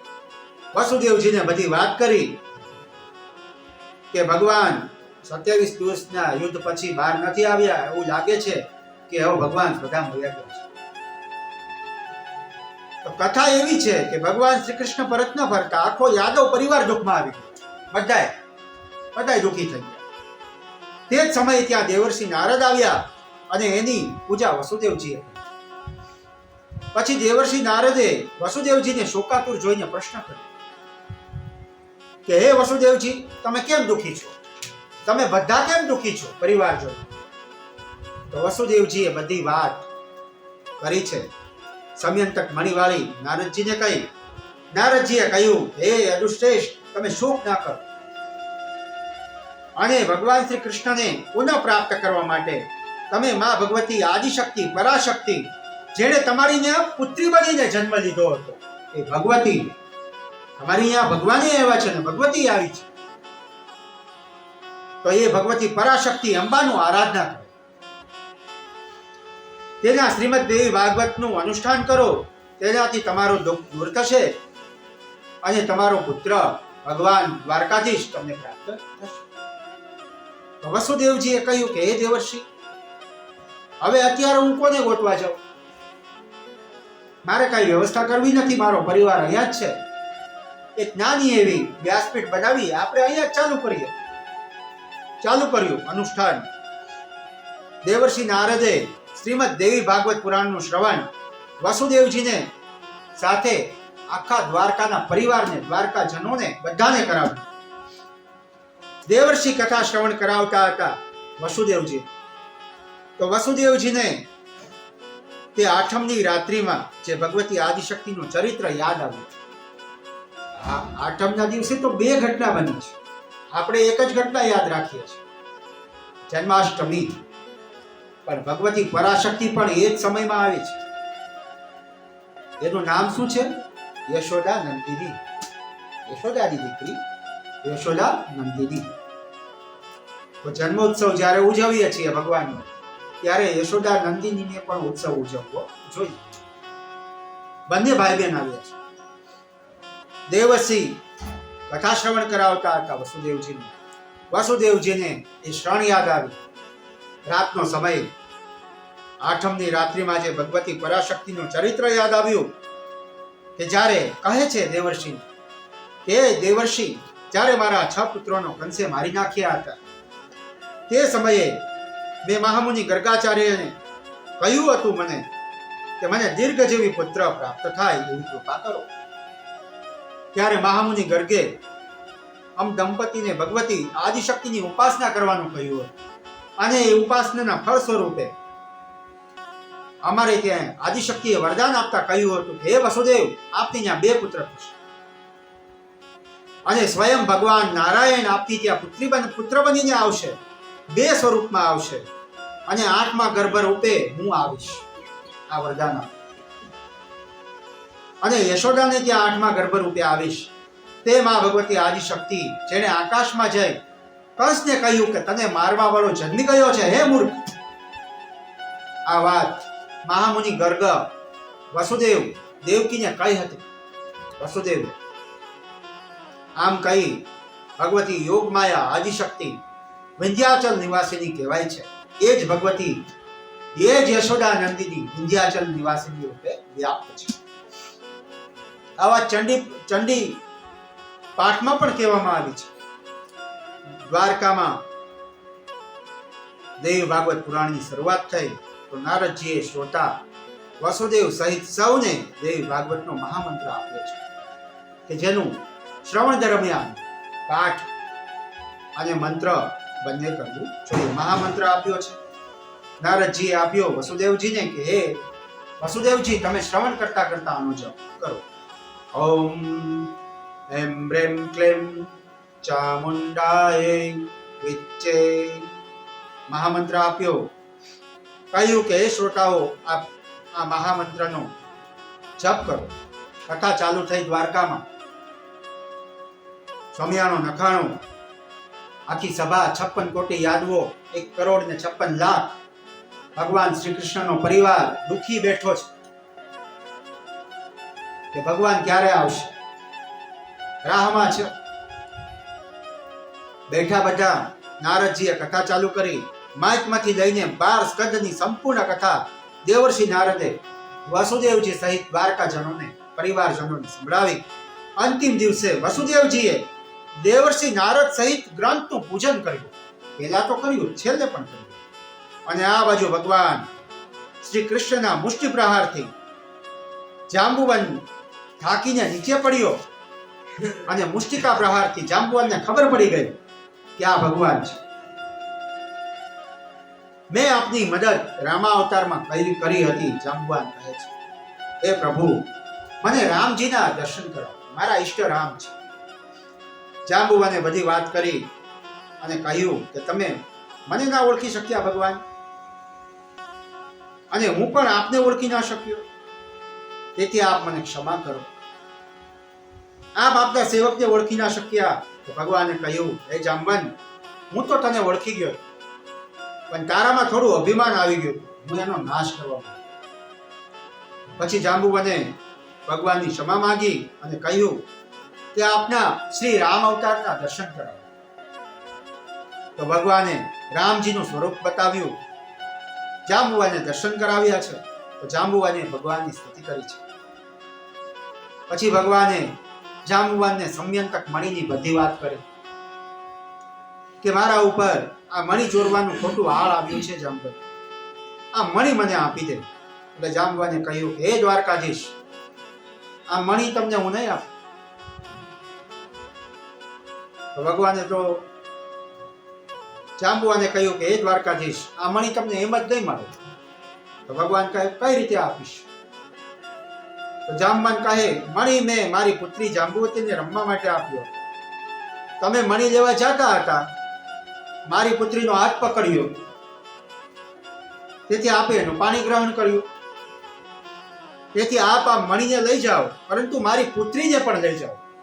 આ એક જ મારું અત્યારે તમે સમજો ને તો એક મારું કર્મ પૂરું થાય છે, પછી હું તમારું ભજન નિત્ય કરી શકું છું. આપ મણી તો લઈ જ જાઓ, મારી પુત્રીને પણ લઈ જાઓ, એનો પણ સ્વીકાર કરો. જાંબુવાને ભગવાન શ્રી કૃષ્ણને જાંબુવતી સોંપી અને દાયજમાં એ સમયંતક મણી આપી. ભગવાને વિચાર્યું કે એક તો આ રેશડી રીછડી જ હતી, રીછ જેવી જ હતી જાંબુવતી. હવે આને કેમ આની હારે લગ્ન કેમ કરવા? તો પછી ભગવાને દ્રષ્ટિ જ કરવાથી એ માનવ સ્વરૂપમાં આવી છે. જાંબુવતી સમયંતક મણીને લઈને ભગવાન દ્વારકામાં આવ્યા. જ્યાં ભગવાન દ્વારકામાં આવ્યા તો એ સમયે પરિવાર શોકમાં છે અને પિતા વસુદેવજી પરિવાર સાથે નારદજી દ્વારા જે દેવી ભાગવત મહાપુરાણ છે એનો અંતિમ દિવસ ચાલે છે, છેલ્લી આરતી ઉતારવાની તૈયારી હતી. એ જ સમયે વસુદેવજી બ્રાહ્મણોને ભોજન કરાવતા, દક્ષિણા આપતા, આશીર્વાદ માંગતા હતા કે મને મારો પુત્ર પ્રાપ્ત થાય. તે જ સમયે ભગવાન શ્રી કૃષ્ણ મણિ અને જાંબુવતી સાથે પરત ફર્યા. વસુદેવજી સહિત પરિવારના સભ્યો 1,56,00,000 નો ભગવાનનો પરિવાર રાજી થયો. બહુ રાજી થયા બધા. ભગવાન શ્રી કૃષ્ણને પોતે પણ ખુશ થયા છે. શ્રી દેવી પુરાણની અંતિમ આરતી ઉતારી બંનેએ, જાંબુવતી અને ભગવાન શ્રી કૃષ્ણે ગ્રંથનું પૂજન કર્યું, ભગવતીની આરતી ઉતારી, દેવર્ષિ નારદની પૂજા કરી વક્તા રૂપે. બહુ ખુશ થયા નારદજી અને ભગવાને જાંબુવતી સાથે વિધિવત રીતે લગ્ન કર્યા. જાંબુવાને કન્યાદાન કર્યું છે. જાંબુવાને આવ્યો, લગ્ન થયા દ્વારકામાં. સમયંતક મણિ સત્રાજીતને પરત કર્યો પછી અને બીજા અધ્યાયના અંતે આ કથાનું પુણ્ય વધ્યું છે કે જે મનુષ્ય ભગવાન શ્રી કૃષ્ણના આ ચરિત્રનું ગાન કરે છે તે નર પૂર્ણ સુખી અને બધી જ કામનાઓથી તૃપ્ત થઈ શ્રી હરિ દ્વારકાધીશ એની પૂર્ણ કરે છે અને અંતે એ વૈકુંઠમાં જાય છે. આમ જે દંપતીને પુત્ર ન હોય તેને પુત્ર, અને ખોવાઈ ગયેલો પુત્ર હોય તો એને દેવી ભાગવતથી એ પુત્ર પ્રાપ્ત થાય છે. એ બતાવે. ત્રીજા અધ્યાયમાં રાજા સુદ્યમ્યની કથા છે. સુતજીએ દેવી મહાપુરાણનો મહિમા કહેતા આગળ કહે છે, હે ઋષિઓ, હવે હું તમને બીજો ઇતિહાસ કહું છું. સૂત ઉવાચ એકદા કુંભયોનિસ્તો લોપમુદ્રાં પ્રતિર્મુનિ ગત્વા કુમારભ્યશ્ચ પ્રપશ્યં વિવિધા કથા. એકવાર મહામુનિ અગસ્ત્ય મહારાજ જે ઘડામાંથી જન્મ્યા છે તેથી એનું બીજું નામ કુંભજ. જેમ તેમ નથી, ભલે ઘડામાંથી જન્મ્યા, અયોનિત છે, માના ગર્ભમાં નથી આવ્યા, પરંતુ એક જ સમયે જ્યારે દૈત્યો સમુદ્રમાં છુપાઈ ગયા હતા ત્યારે લીલા માત્રમાં આખા 7 સમુદ્રોને એક જ અંજલીમાં પી ગયા. એવા અગસ્ત્ય મહારાજ છે કે જ્યારે શિવ પાર્વતીના લગ્ન હતા, વિવાહ હતા, શિવજી એના ગુરુ છે અને શિવજીના જ એક અવતાર અગસ્ત્ય મહારાજ છે. તો શિવ વિવાહના એ લગ્ન પ્રસંગમાં આખું જગત, આખી સૃષ્ટિ, આખું બ્રહ્માંડ હિમાલયમાં આવ્યું હતું. તો એ સમયે ભૂમિનું સંચાલન, બ્રહ્માંડનું સંચાલન ખોરવાઈ જાય એમ હતું. એ સમયે ભગવાને આજ્ઞા કરી શિવજીએ, હે અગસ્ત્ય મહારાજ, તમે દક્ષિણમાં જતા, કેમ કે આ ઉત્તરનો છેડો બધા અહીંયા જ છે. અત્યારે સૃષ્ટિ આખી વયું જાય રસાતલમાં, બધું પૃથ્વીમાં. તો એમાં કેટલી તાકાત હશે કુંભજની, અગસ્ત્ય મહારાજ. તો એક બાજુ આખા કુંભજ ઋષિ છે અને આ બાજુ આખું બ્રહ્માંડ છે. 7 સમુદ્રોને એક સાથે એક જ અંજલીમાં પી ગયા હતા. એવા અગસ્ત્ય મહારાજ, અગસ્ત્ય ભગવાન કહેવાય છે. દક્ષિણમાં કુંભજ મુનિ અગસ્ત્ય ભગવાનનો આશ્રમ છે. હાલના સમયમાં દક્ષિણની ભાષા તમિલ, તેલુગુ એ અગસ્ત્ય મહારાજની દેન છે. અને બીજી જે એણે મહાદેવ પાસેથી લીધી છે. અને બીજું દક્ષિણમાં આવેલી કાવેરી, જે ગંગાજીનું જ એક સ્વરૂપ છે, એ લોક કલ્યાણ માટે બ્રહ્મલોકમાંથી બ્રહ્માજી પાસેથી અગસ્ત્ય મહારાજ લાવ્યા છે. તે અગસ્ત્ય મુનિ એક દિવસ ભગવાન સ્કંદ જ્યાં રહે છે એવા શૈલ પર્વત ઉપર ગયા છે. કુમાર કાર્તિકની સ્વામી આગળ ગયા અને જઈ મહામુનિ અગસ્ત્ય કાર્તિક સ્વામીની પૂજા કરી, ધર્મ ચર્ચા કરી, પુરાણ ચર્ચા કરી. પછી મહામુનિ અગસ્ત્યને તેનાથી સંતોષ ન થયો. તેથી કહે છે કે હે કાર્તિક સ્વામી, આપ મને શ્રીમદ દેવી ભાગવત પુરાણનો મહિમા અને એની કથાના વિસ્તારથી વાત કરો. સૂતજી કહે છે કે એ બંને મહાવિભૂતિ છે, અગસ્ત્ય મહારાજ અને કાર્તિક સ્વામી. એ કાર્તિક સ્વામી અને અગસ્ત્ય મહારાજ બંને વચ્ચેનો જે સંવાદ છે એ હું તમને રજૂ કરું છું. કાર્તિક સ્વામી મહામુનિ અગસ્ત્ય મહારાજને દેવી ભાગવત પુરાણનું મહિમા કહેતા કહે છે કે શ્રી સ્કંદ ઉવાચ શ્રી ભાગવતમ મહાત્મયમ કો વક્તૃમ વિસ્તરતામ ક્ષમા શૃણુમ સંક્ષિપ્ત બ્રહ્મણ્યમ કથયિષ્યામિ સંપ્રતમ. કે હે અગસ્ત્ય મહારાજ, હે બ્રાહ્મણ, હે બ્રહ્મા, શ્રીમદ દેવી ભાગવત પુરાણનો મહિમા કોઈ વક્તા વિસ્તારથી કહેવામાં સમર્થ નથી, કોઈ કહી શકતું નથી. તેથી હે મહામુનિ, હું તમને સંક્ષેપમાં કહું છું, એનું તમે શ્રવણ કરો. યા નિત્યા સચ્ચિદાનંદ રૂપિણી જગદંબિકામ સાક્ષાત્તામ શ્રમાશ્રિતામ યત્રમ ભોક્તિમ મૃક્તિમ પ્રદાયિનીમ. કે જે શાશ્વત છે, નિત્ય છે, સચ્ચિદાનંદમય છે, ભોગ અને મોક્ષ આપવાવાળી શક્તિ છે, એ જગદંબિકા આદિશક્તિ સ્વયં આ દેવી ભાગવત પુરાણમાં બિરાજે. આ દેવી ભાગવત મહાપુરાણ ભગવતી આદિશક્તિનું વાંગ્મય સ્વરૂપ છે. મહાદેવી પોતે જ આ શ્રીમદ દેવી ભાગવત પુરાણમાં બિરાજેલ છે. પછી કુમાર કાર્તિક સ્વામીએ એક ઇતિહાસ કર્યો છે, તેનું શ્રવણ કરો. સ્કંદ મહારાજ કહે છે કે પૂર્વ વૈવસ્વાન મનુ નામે એક રાજા, તે વિવન્વંતરનો મનુ હતો. વિવસ્વાનને શ્રાદ્દેવ નામે પુત્ર છે, અને શ્રાદ્દેવને કોઈ સંતતિ નથી. તેથી એણે વશિષ્ઠ મહારાજને, એના ગુરુ છે, સૂર્ય લોકમાં, સૂર્યવંશમાં એના ગુરુ વશિષ્ઠ મહારાજ છે. ગુરુને વાત કરી કે મારે સંતતિ નથી, તમે એના માટે પુત્ર કામેષ્ટિ યજ્ઞ કરાવો. વશિષ્ઠ મહારાજ આવ્યા, પુત્ર કામેષ્ટિ યજ્ઞ કર્યો. તો શ્રાદ્ધદેવને પુત્ર જોઈતો હતો. અહીંયા સમસ્યા એ થઈ કે પિતાને પુત્ર જોઈએ છે અને માતાને પુત્રી. તો શ્રાદ્ધદેવની પત્ની છે, તો એણે બ્રાહ્મણોને હાથ જોડી વિનંતી કરી સંકલ્પ વખતે કે અમારે પુત્રી જોઈએ છે, એવો સંકલ્પ. અને ઓલી બાજુ વશિષ્ઠ મહારાજે શ્રાદ્ધદેવને આગળ એવો સંકલ્પ કરાવ્યો કે તારી ના પુત્રનો જન્મ. કન્ફ્યુઝન થઈ. તો યજ્ઞ દ્વારા અનેક બ્રાહ્મણો એક સાથે સંકલ્પ કરાવ્યો એટલે કન્યા રત્ન પ્રાપ્ત છે. કન્યા મળી, જોતો તો પુત્ર પણ મળી કન્યા. બ્રાહ્મણોએ મનમાં એવો સંકલ્પ સાથે યજ્ઞ ચાલુ કર્યો તો મળી કન્યા. ઈલા નામની પુત્રી થઈ, નામ છે ઈલા. વૈવસ્વાન મનુએ વશિષ્ઠ મહારાજને કહ્યું કે આપણે તો પુત્ર રત્નની પ્રાપ્તિ માટે સંકલ્પ કર્યો હતો, આ તો દીકરી આવી, હવે શું કરવું? તો વશિષ્ઠ મહારાજે કહ્યું કે તમારી પત્નીને આવું વિપરીત કેમ થયું? તો વશિષ્ઠ મહારાજ કહે છે કે તમારી પત્નીએ બ્રાહ્મણોને કહ્યું હતું કે મારે પુત્રી જોઈએ છે, તેથી આવું થયું છે.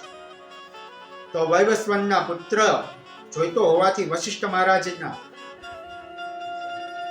મહારાજે પોતાના તપોબળથી એ ઈલાને પુરુષત્વ આપ્યું અને પુત્ર બનાવ્યો.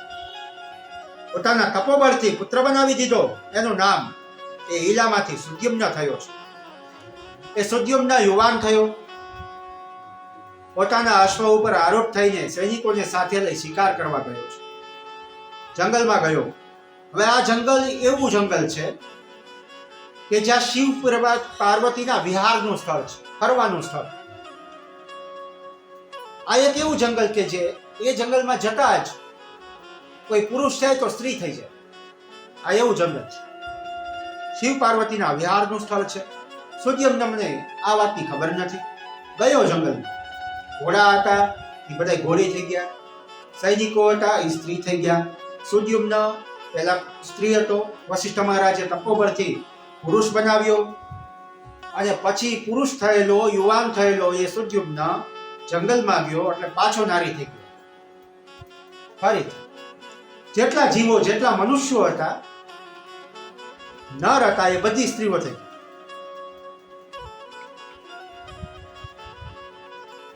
શિવજીએ આ જંગલને એવો શ્રાપ આપેલો કે આ જંગલમાં કોઈ પણ મારા સિવાય કોઈ પુરુષ આવે તો એ સ્ત્રી બની જશે. આ વાતની જાણ સુદ્યોમને હતી નહીં, તેથી એણે જંગલમાં પ્રવેશ કર્યો, સ્ત્રી બની ગયો, સૈનિકો સ્ત્રી બની ગયા, અશ્વો પણ ઘોડી થઈ ગયા, ઘોડા હતા એ ઘોડી બની ગયા. આપણને એમ થાય કે જંગલને આવો શ્રાપ શિવજીએ કેમ આપ્યો હશે? કારણ કે એક સમયે શિવ પાર્વતી અહીંયા જંગલમાં વિહાર કરતા હતા, ફરતા હતા. એ સમયે ઋષિઓ અચાનક આવી ગયા. તો ઋષિઓ આવી ગયા, શિવજીને કઈ વાંધો નથી, પણ દેવી શર્માયા, થોડુંક દુઃખ થયું. એટલે પછી શિવજીએ જંગલને શ્રાપ આપ્યો કે મારા સિવાય કોઈ પણ પરપુરુષ અહીંયા નહીં આવી શકે, અને પરપુરુષ કોઈ આવશે તો અહીંયા સ્ત્રી બની જશે. દેવીને તે રાજી કર્યા. તો આ જંગલમાં પ્રવેશ કર્યો, સુદ્યુમ્ન સ્ત્રી બન્યો છે. વાતની જાણ સુદ્યુમ્ન ન હોવાથી આ જંગલમાં પ્રવેશ થતા જ બધા સ્ત્રી થઈ ગયા. સૌને આશ્ચર્ય થયું કે હવે શું કરવું, આપણે તો બધા નારી થઈ ગયા. આમ સ્ત્રી બનેલો સુદ્યુમ્ન ફરતા ફરતા હવે એની બુદ્ધિ પણ ગઈ, જે જૂનું હતી યાદ શક્તિ એ પણ ગઈ, બધું ભૂલાઈ ગયું. નહીતર તો પાછો એના રાજ્યમાં જતો રહી, કાંઈ યાદ નથી. એક સરોવરના કિનારે બેઠો છે, નારી થઈ. તો ત્યાં ચંદ્રપુત્ર બુદ્ધ મહારાજ, એની નજર પડી આ સ્ત્રી ઉપર, યુવાન સ્ત્રી, એની ઉપર નજર પડી બુદ્ધની. તો બુદ્ધ મહારાજ એમાં મોહિત થયા. તો એ સુદ્યુમ્ન ઉપર મોહિત થયા. તે સુદ્યુમ્ન અને બુદ્ધ મહારાજે એક આશ્રમમાં રહેવા લાગ્યા, વિવાહ થયા. પરિણામે સુદ્યુમ્નને ત્યાં પુરરવા નામનો એક પુત્ર થયો. અને ત્યાં દીકરો આવ્યો છે. પુરરવાનું આખ્યાન ભાગવતજીમાં પણ આવે છે, આપણે સૌ જાણીએ છીએ. પછી તે સુદ્યુમ્નને પૂર્વ ઇતિહાસ યાદ આવ્યો, ભગવતીને યાદ કર્યો, જૂનું યાદ આવ્યું. તેથી તે પોતાના નગરમાં આવ્યો સ્ત્રી રૂપે પાછો. એનો દીકરો 3 પેઢી વહી ગઈ.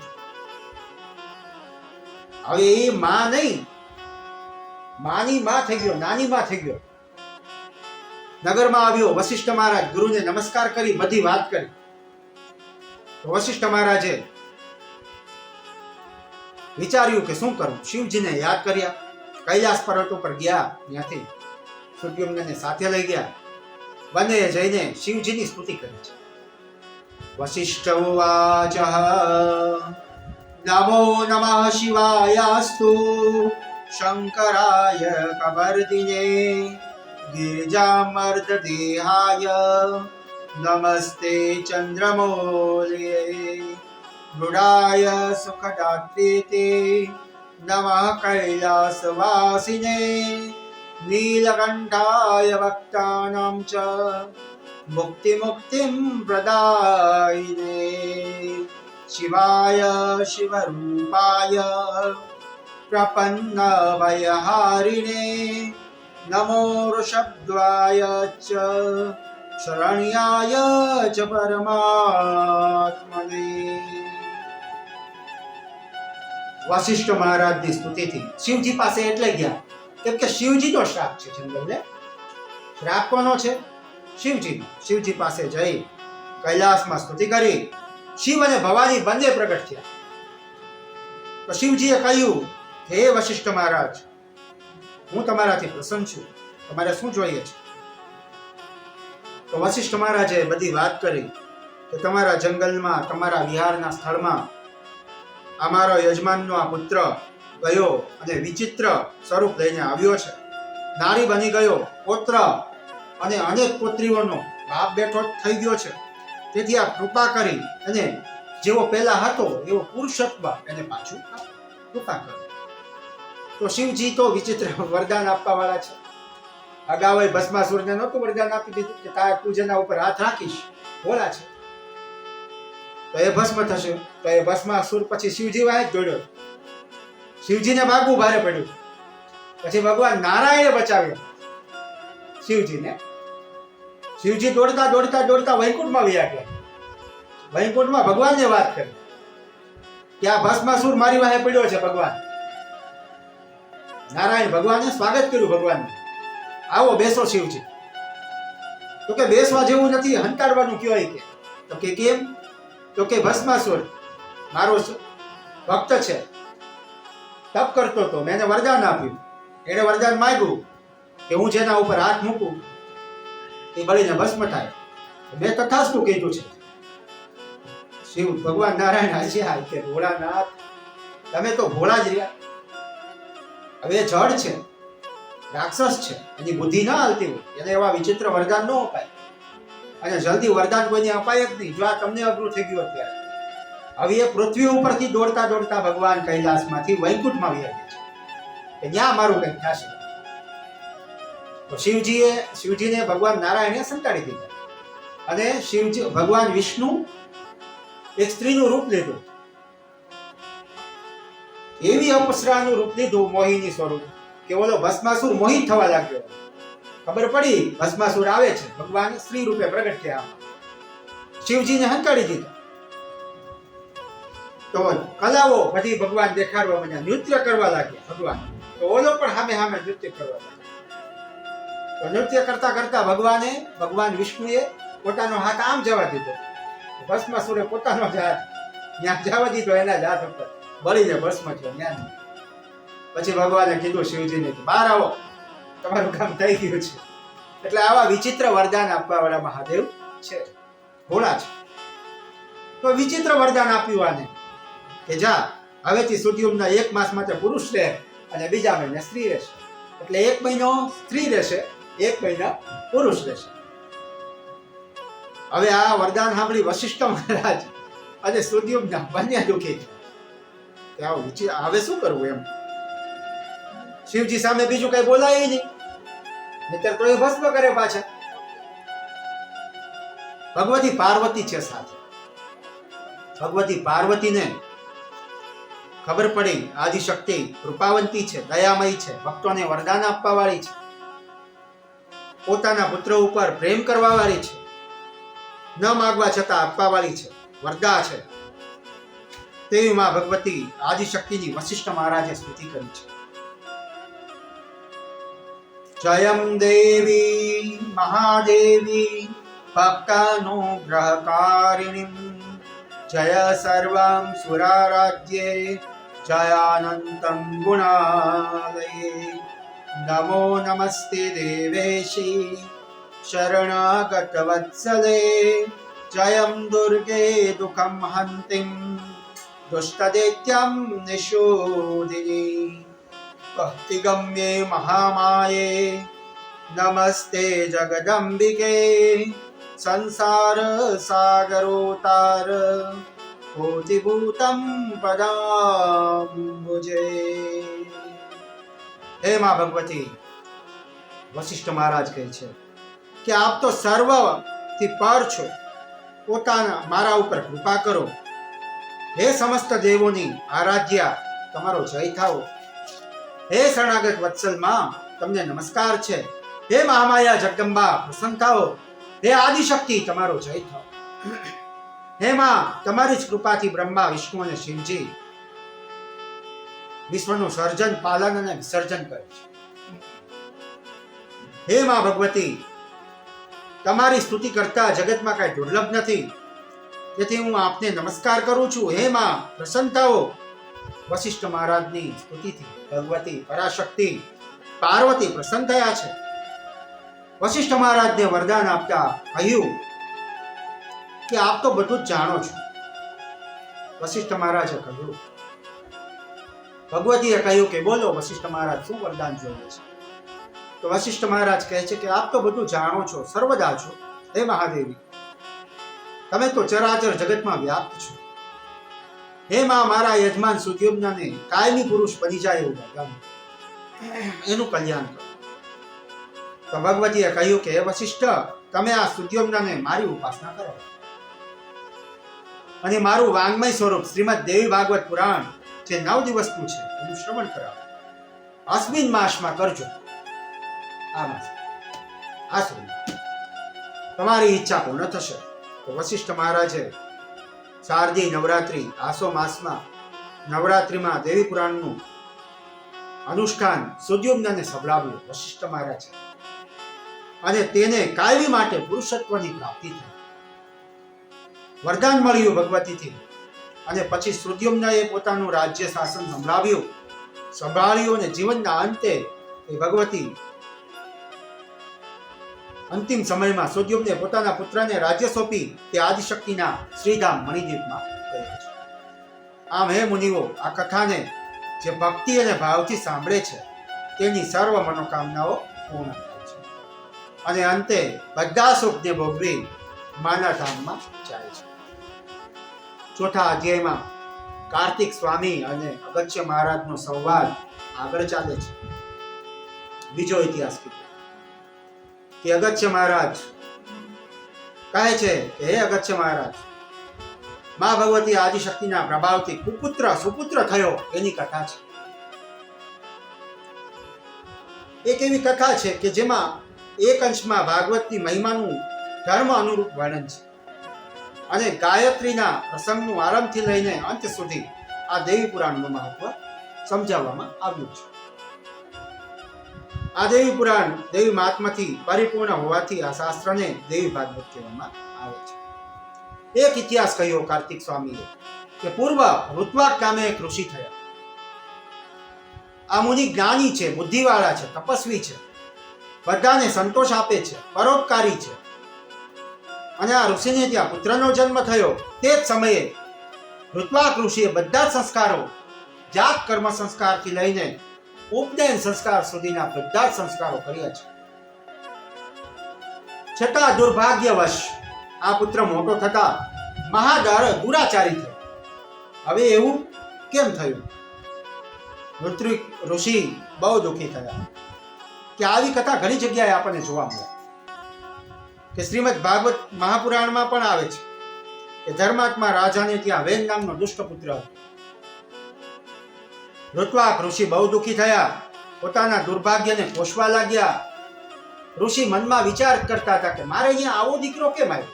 ઘરે આવે તો દીપડા જેવો લાગે છે, આવો દીકરો. અને બધા સંસ્કાર કરાવ્યા છતાં બ્રાહ્મણની કે આવો દુરાચારી પુત્ર. મહામુનિ ગર્ગને બધી વાત કરી.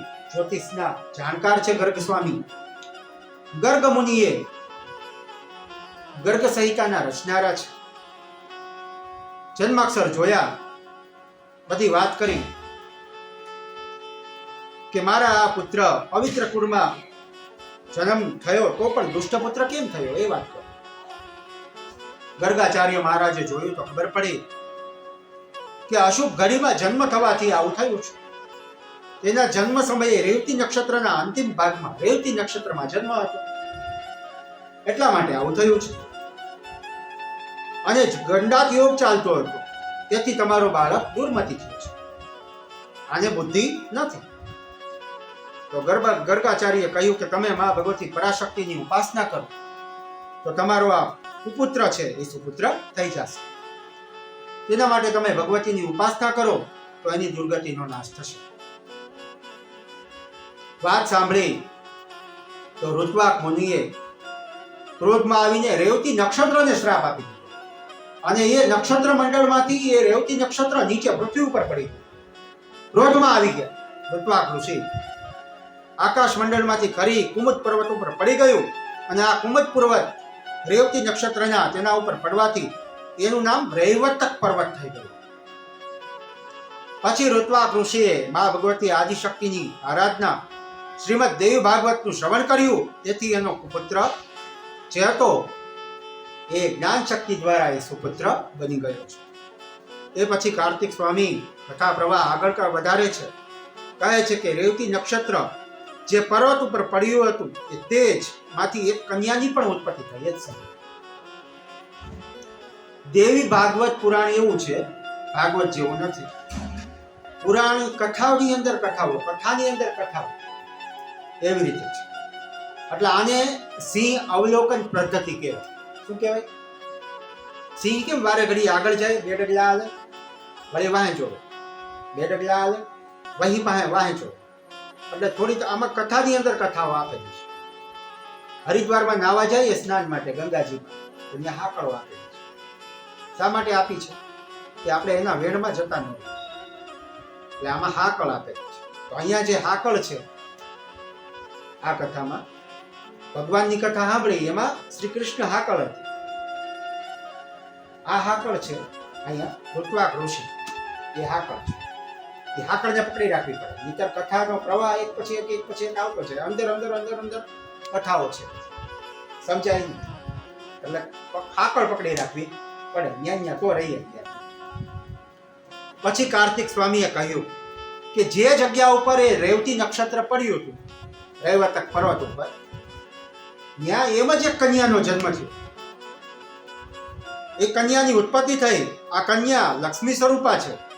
કન્યા ઉપર પ્રમુચ ઋષિની નજર પડી તો આ કન્યા એ પ્રમુચ ઋષિ પોતાના આશ્રમમાં લાવ્યો પુત્રીને. નવજાત બાળકી છે. રેવતી નક્ષત્રમાં જન્મ થયો તો નામ રાખ્યું રેવતી. પ્રમુચ ઋષિનો આશ્રમ કુમુદગીરી પર્વત ઉપર આવેલો છે. પ્રમુચ ઋષિએ તે રેવતીને પોતાના પુત્રીની જેમ પોતાના આશ્રમમાં લાવે, પાલન કર્યું, પોષણ કર્યું, લાલન કર્યું.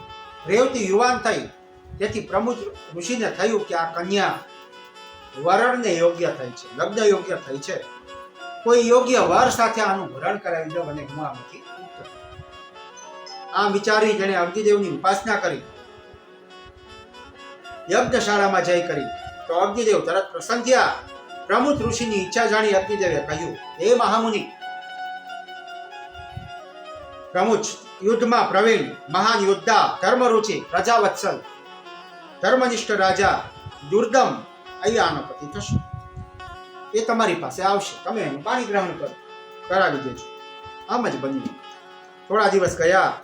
પ્રિવ્રત અને કાલિંદીનો પુત્ર દુર્દમ જંગલમાં ફરતા ફરતા આશ્રમમાં આવ્યો. એની નજર સુંદર કન્યા ઉપર, રેવતી ઉપર પડી.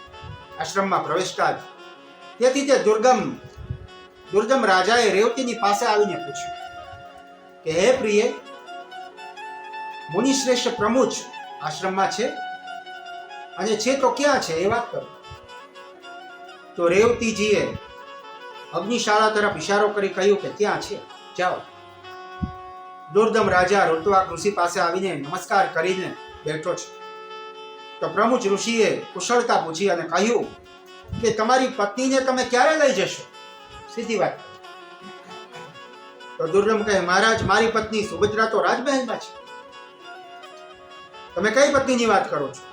પ્રમુચ ઋષિ કહે કે તમે હમણાં જેને પ્રિય કહ્યું ને, એ પ્રિય તો પત્નીને જ કહેવાય ને. પ્રિય જેને તમે સંબોધન કર્યું એ તમારી પત્ની છે.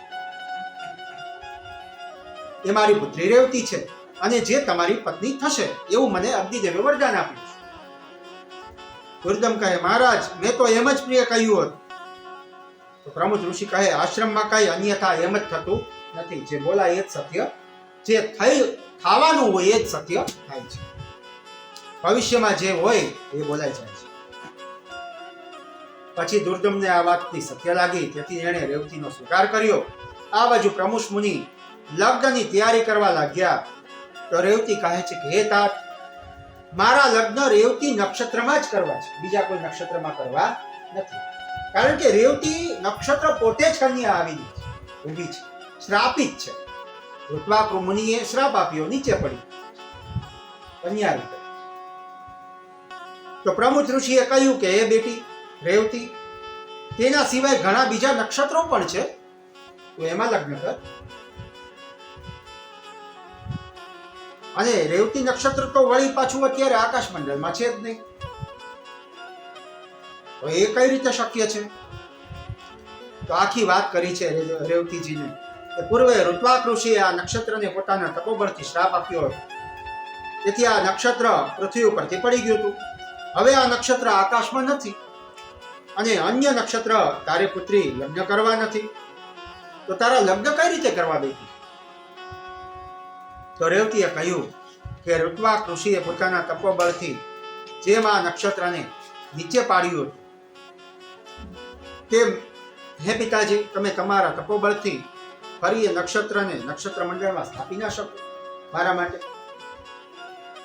રેવતી કહે, હા પુત્રી, તારી વાત સાચી છે. પ્રમુખ ઋષિએ પોતાની સાધનાના બળથી રેવતી નક્ષત્રને ફરી આકાશ મંડળમાં સ્થાપિત કર્યું પુનઃ, અને પછી મહામુનિ પ્રમુચે રેવતીજીનું લગ્ન દુર્દમ સાથે વિધિવત રીતે રેવતી નક્ષત્રમાં જ કરાવ્યું. પછી મહામુનિ પ્રમુચે જમાઈ દુર્દમ રાજાને કહ્યું કે હે વીર, તમારી શું ઈચ્છા છે તે કહો, હું તમારી ઈચ્છા પણ પૂર્ણ કરીશ. રાજાએ કહ્યું, હે મહામુનિ, હું સ્વયંભૂ મનુના વંશમાં થયો છું, તેથી હું ઈચ્છા એવી રાખું કે અમારા બંનેનો પુત્ર એ મન્વંતરનો રાજા મનુ બને ફરીથી. ઋષિએ કહ્યું કે હે રાજન, તમારી ઈચ્છા જરૂર પૂર્ણ થશે. તમે શ્રીમદ દેવી ભાગવત પુરાણનું શ્રવણ તમારા રાજ્યમાં કરાવો, જેથી માં ભગવતી આદિશક્તિ પરાશક્તિ તમારી ઈચ્છાને પૂર્ણ કરશે. પછી દુર્દમ રાજાએ ભગવતીની ઉપાસના કરી. દુર્દમ રાજા અને રેવતીએ શ્રીમદ દેવી ભાગવત પુરાણનું શ્રવણ લોમસ ઋષિ દ્વારા કરાવ્યું છે. લોમસ ઋષિ આવી દેવી ભાગવતનું રસપાન કરાવ્યું. મહામુનિ લોમસે માં ભગવતી ના દેવી પુરાણ કઈ સંભળાવ્યું. અંતિમ દિવસે બ્રહ્મ ભોજન કરાવ્યું, કન્યા ભોજન કરાવ્યું. અંતમાં ભગવતીએ વરદાન આપતા કહ્યું છે કે તમારો પુત્ર રેવત થશે અને એ 5મા મન્વંતરમાં એ મનુ થશે. 5મો રેવત મન્વંતર કહેવાય અને એનો જે મનુ છે એ રેવત છે. સમય જતા રેવતીના ત્યાં પુત્ર થયો, એનું નામ રેવત રાખવામાં આવ્યું. આ બાળક જેમ જેમ મોટો થયો તેમ તેમ તે બધી જ વિદ્યામાં પારંગત છે. પછી ભગવતીના આદેશથી બ્રહ્માજીએ રેવતી અને દુર્દમના પુત્ર રેવતને 5મા મન્વંતરનો રાજા મનુ બનાવ્યો છે. ભગવાન સ્કંદના મુખેથી દેવી ભાગવતનું શ્રવણ સાંભળી મહામુનિ અગત્ય પોતાના આશ્રમમાં ગયા છે અને અંતમાં સૂર્યજીએ ફળકથન કરતા કહે છે, ઇદમ મયામ ભાગવતમ શમ વિપ્રા મહાત્મયમ મુક્ત ભવતામ સમક્ષમ શૃણોતિ ભક્ત્યામ પતતિમ ચ ભોગામ ભોક્ત્યામ બિલાન મુક્તિ મુપેતિ ચાંતે. હે વિપ્રો, આ દેવી ભાગવત મહાપુરાણનું મહાત્મ્ય જે સાંભળે છે તે મનુષ્ય ભૌતિક સુખ પ્રાપ્ત કરી ભોગ ભોગવી અને અંતે માના શ્રીધામમાં જાય છે. અને પછી અંતિમ અધ્યાયમાં શ્રીમદ દેવી ભાગવત પુરાણનો શ્રવણ વિધિના નિયમો કહે છે. લગભગ બધા નિયમો ભાગવતજી જેવા જ છે, સેમ ટુ સેમ છે. સુજી કહે છે કે કથાના આયોજન માટે શુભ મુહૂર્ત વક્તા પાસેથી લેવું, અથવા તો 4 નવરાત્રીમાંથી કોઈ પણ એક નવરાત્રીમાં દેવી ભાગવતનું પુરાણનું શ્રવણ કરવું જોઈએ. આ અનુષ્ઠાનમાં વિવાહની જેમ બધાને આમંત્રણ આપવું જોઈએ, પરિવારને આમંત્રણ આપવું જોઈએ, પોતાની આજુબાજુના સગાઓને આમંત્રણ આપવું. જે જેટલો સમય આપે એટલો સમય અવશ્ય રહેવું. તેનું સ્વાગત સત્કાર કરવો. કથાપીઠ સ્થળને ગોમયથી લીપણ કરવું. તેની પીઠ ઉપર વ્યાસપીઠ બનાવી એ પીઠ ઉપર વક્તાનું વ્યાસ ભગવાન જાણી વ્યાસ જ ગણી એની પૂજા કરવી. બીજી પીઠ પર ભગવતીનું વાંગ્મય સ્વરૂપ દેવી ભાગવત પુરાણનું આદિશક્તિનું સ્વરૂપ જાણી વિધિવત રીતે એની પૂજા કરવી. વ્યાસપીઠ ઉપર આદિશક્તિના સ્વરૂપની છબી અથવા ચિત્ર અંકિત કરવું. ધ્વજારોહણ કરવું. સદાચારી, નિર્લોભી. આ તો કર્યા પછી શું કરવાનું? તો કે વક્તા કેવો હોવો જોઈએ? તો કે સદાચારી, નિર્લોભી, કુશળ હોય, જ્ઞાની હોય, ઉપદેશક હોય અને પોતાના જ્ઞાન દ્વારા દેવી ભાગવતની કથાનું શ્રવણ કરાવી શકે એવા હોય. એની પાસેથી મુહૂર્ત લેવું અને એની પાસેથી એ વક્તા પાસેથી શ્રવણ કરવું. પ્રાતઃકાળમાં સ્નાન આદિ કરી નેમાદ્રી પ્રયોગથી શુદ્ધિ કરી અને પછી ભગવતી સાથે પંચદેવોનું વિધિવત રીતે પૂજન કરવું. તેને આસન આપવું. તેમાં ભગવતીનું આસન મધ્યમાં રાખવું, 5મું નહીં, વચ્ચે ભગવતી. વિધિવત પૂજા કરી ભગવતી સાથે પંચદેવોને પ્રાર્થના કરવી કે અમારું આ અનુષ્ઠાન નિર્વિઘ્ન પૂર્ણ થાય એવી પ્રાર્થના કરી પછી ભગવતી આદિશક્તિના વાંગ્મય સ્વરૂપનું સ્વાગત કરવું, એટલે કે પોતીજીનું ભગવતીનું સ્વાગત કરવું. ભૂમિશયન થાય તો કરવું. બ્રહ્મચર્યનું પાલન ખાસ કરવું. સત્યનું ભાષણ કરવું. અહિંસા ન કરવી, ક્રોધ ના કરવું. આવા નિયમો બતાવ્યા છે. નવા પારાયણ છે અનુષ્ઠાન. 10મે દિવસે વિસર્જન કરવું, તે દિવસે બ્રહ્મ ભોજન કરાવવું, કુમારિકાનું ભોજન કરાવવું, દક્ષિણા આપવી. દેવી ભાગવત પુરાણના 18,000 શ્લોક હોવાથી 1800 મંત્રથી યજ્ઞ કરી કાર્ય પૂર્ણ કરવું અને આદિશક્તિ આગળ અંતમાં ક્ષમા યાચના માગવી કે હે ભગવતી, આપની કૃપાથી આ મહાયજ્ઞ જ્ઞાન યજ્ઞ પૂર્ણ થયો છે, અમારી ઉપર કૃપા દ્રષ્ટિ રાખજો અને કઈ ભૂલચૂક થઈ જતી હોય તો અમને ક્ષમા કરજો, દેવી અપરાધમાંથી અમને મુક્ત કરજો, એવી પ્રાર્થના કરી. એક જ આસને બેસીને કથાનું શ્રવણ બને તો કરવું જોઈએ. આ બતાવો. અંધશ્રદ્ધા રાખવી નહીં, શ્રદ્ધા જ રાખવી. ભગવતી પ્રત્યે પ્રેમ રાખવો, આદિશક્તિ પર પૂર્ણ શ્રદ્ધા રાખી આ કથાનું શ્રવણ કરવું. સૂચિ કહે છે કે જે પ્રકારે નદીઓમાં ગંગા શ્રેષ્ઠ છે, ભગવાનમાં શ્રી કૃષ્ણ શ્રેષ્ઠ છે અને શિવજી શ્રેષ્ઠ છે, તેવી જ રીતે 18 પુરાણોમાં દેવી ભાગવત એ શ્રેષ્ઠ પુરાણ છે. આ પુરાણના આગમનથી આપણા પુણ્યનો ઉદય થાય છે, દુર્ભાગ્ય જાય છે, સદભાગ્ય પ્રાપ્ત થાય, પરિવારને મનવાંછિત ફળની પ્રાપ્તિ થાય છે. એ સિવાય ધર્મ, અર્થ, કામ, મોક્ષની પ્રાપ્તિ થાય છે. અને અંતે એ જીવ મણિદ્વીપમાં જાય છે અને આખો પરિવાર એ મણિદ્વીપમાં જાય છે. માનો વિમાન લેવા આવે છે અને એના બધા જ પ્રકારના દુઃખોનું શમન થાય છે, સુખની પ્રાપ્તિ થાય છે. આ દેવી ભાગવત પુરાણ કલ્પવૃક્ષ છે જે બધું જ આપવા વાળું છે. તેથી આનું પારાયણ બધા જીવો માટે કલ્યાણ આપનારું છે. અંતમાં સૂચિ કહે છે કે હે વિપ્રો, આ કલિકાળમાં ભગવતી પુરાણ એનું જે શ્રવણ કરે છે તેને સ્વયંમાં ભગવતી આદિશક્તિ વરદાન આપતા કહે છે કે હું મારી શક્તિઓ સાથે, જ્યાં ભગવતી આવે આદિશક્તિ કહે છે, વરદાન આપેલું છે કે જ્યાં દેવી ભાગવત થાય છે તો ત્યાં હું મારી શક્તિઓ સાથે અવશ્ય આસન ગ્રહણ કરું છું, મારા ભક્તોના હૃદયમાં વિરાજું છું, મનોરથ એના પૂર્ણ કરું છું. આમ કહી સૂતજીએ કથા શ્રવણ નિયમ નામનો અંતિમ અધ્યાય વિરામ આપી પૂર્ણ કરી મહાત્માને વિરામ આપ્યો છે. આપણે પણ સંધ્યાકાળ થયો છે. આજની ચર્ચાને અહીંયા મહાત્માથી જ વિરામ આપીએ છીએ. કાલે આગળ વધશું. કાલની કથામાં નારદજી દ્વારા માનો મહિમા કહેવાયો છે એ છે વેદોની સ્તુતિ છે.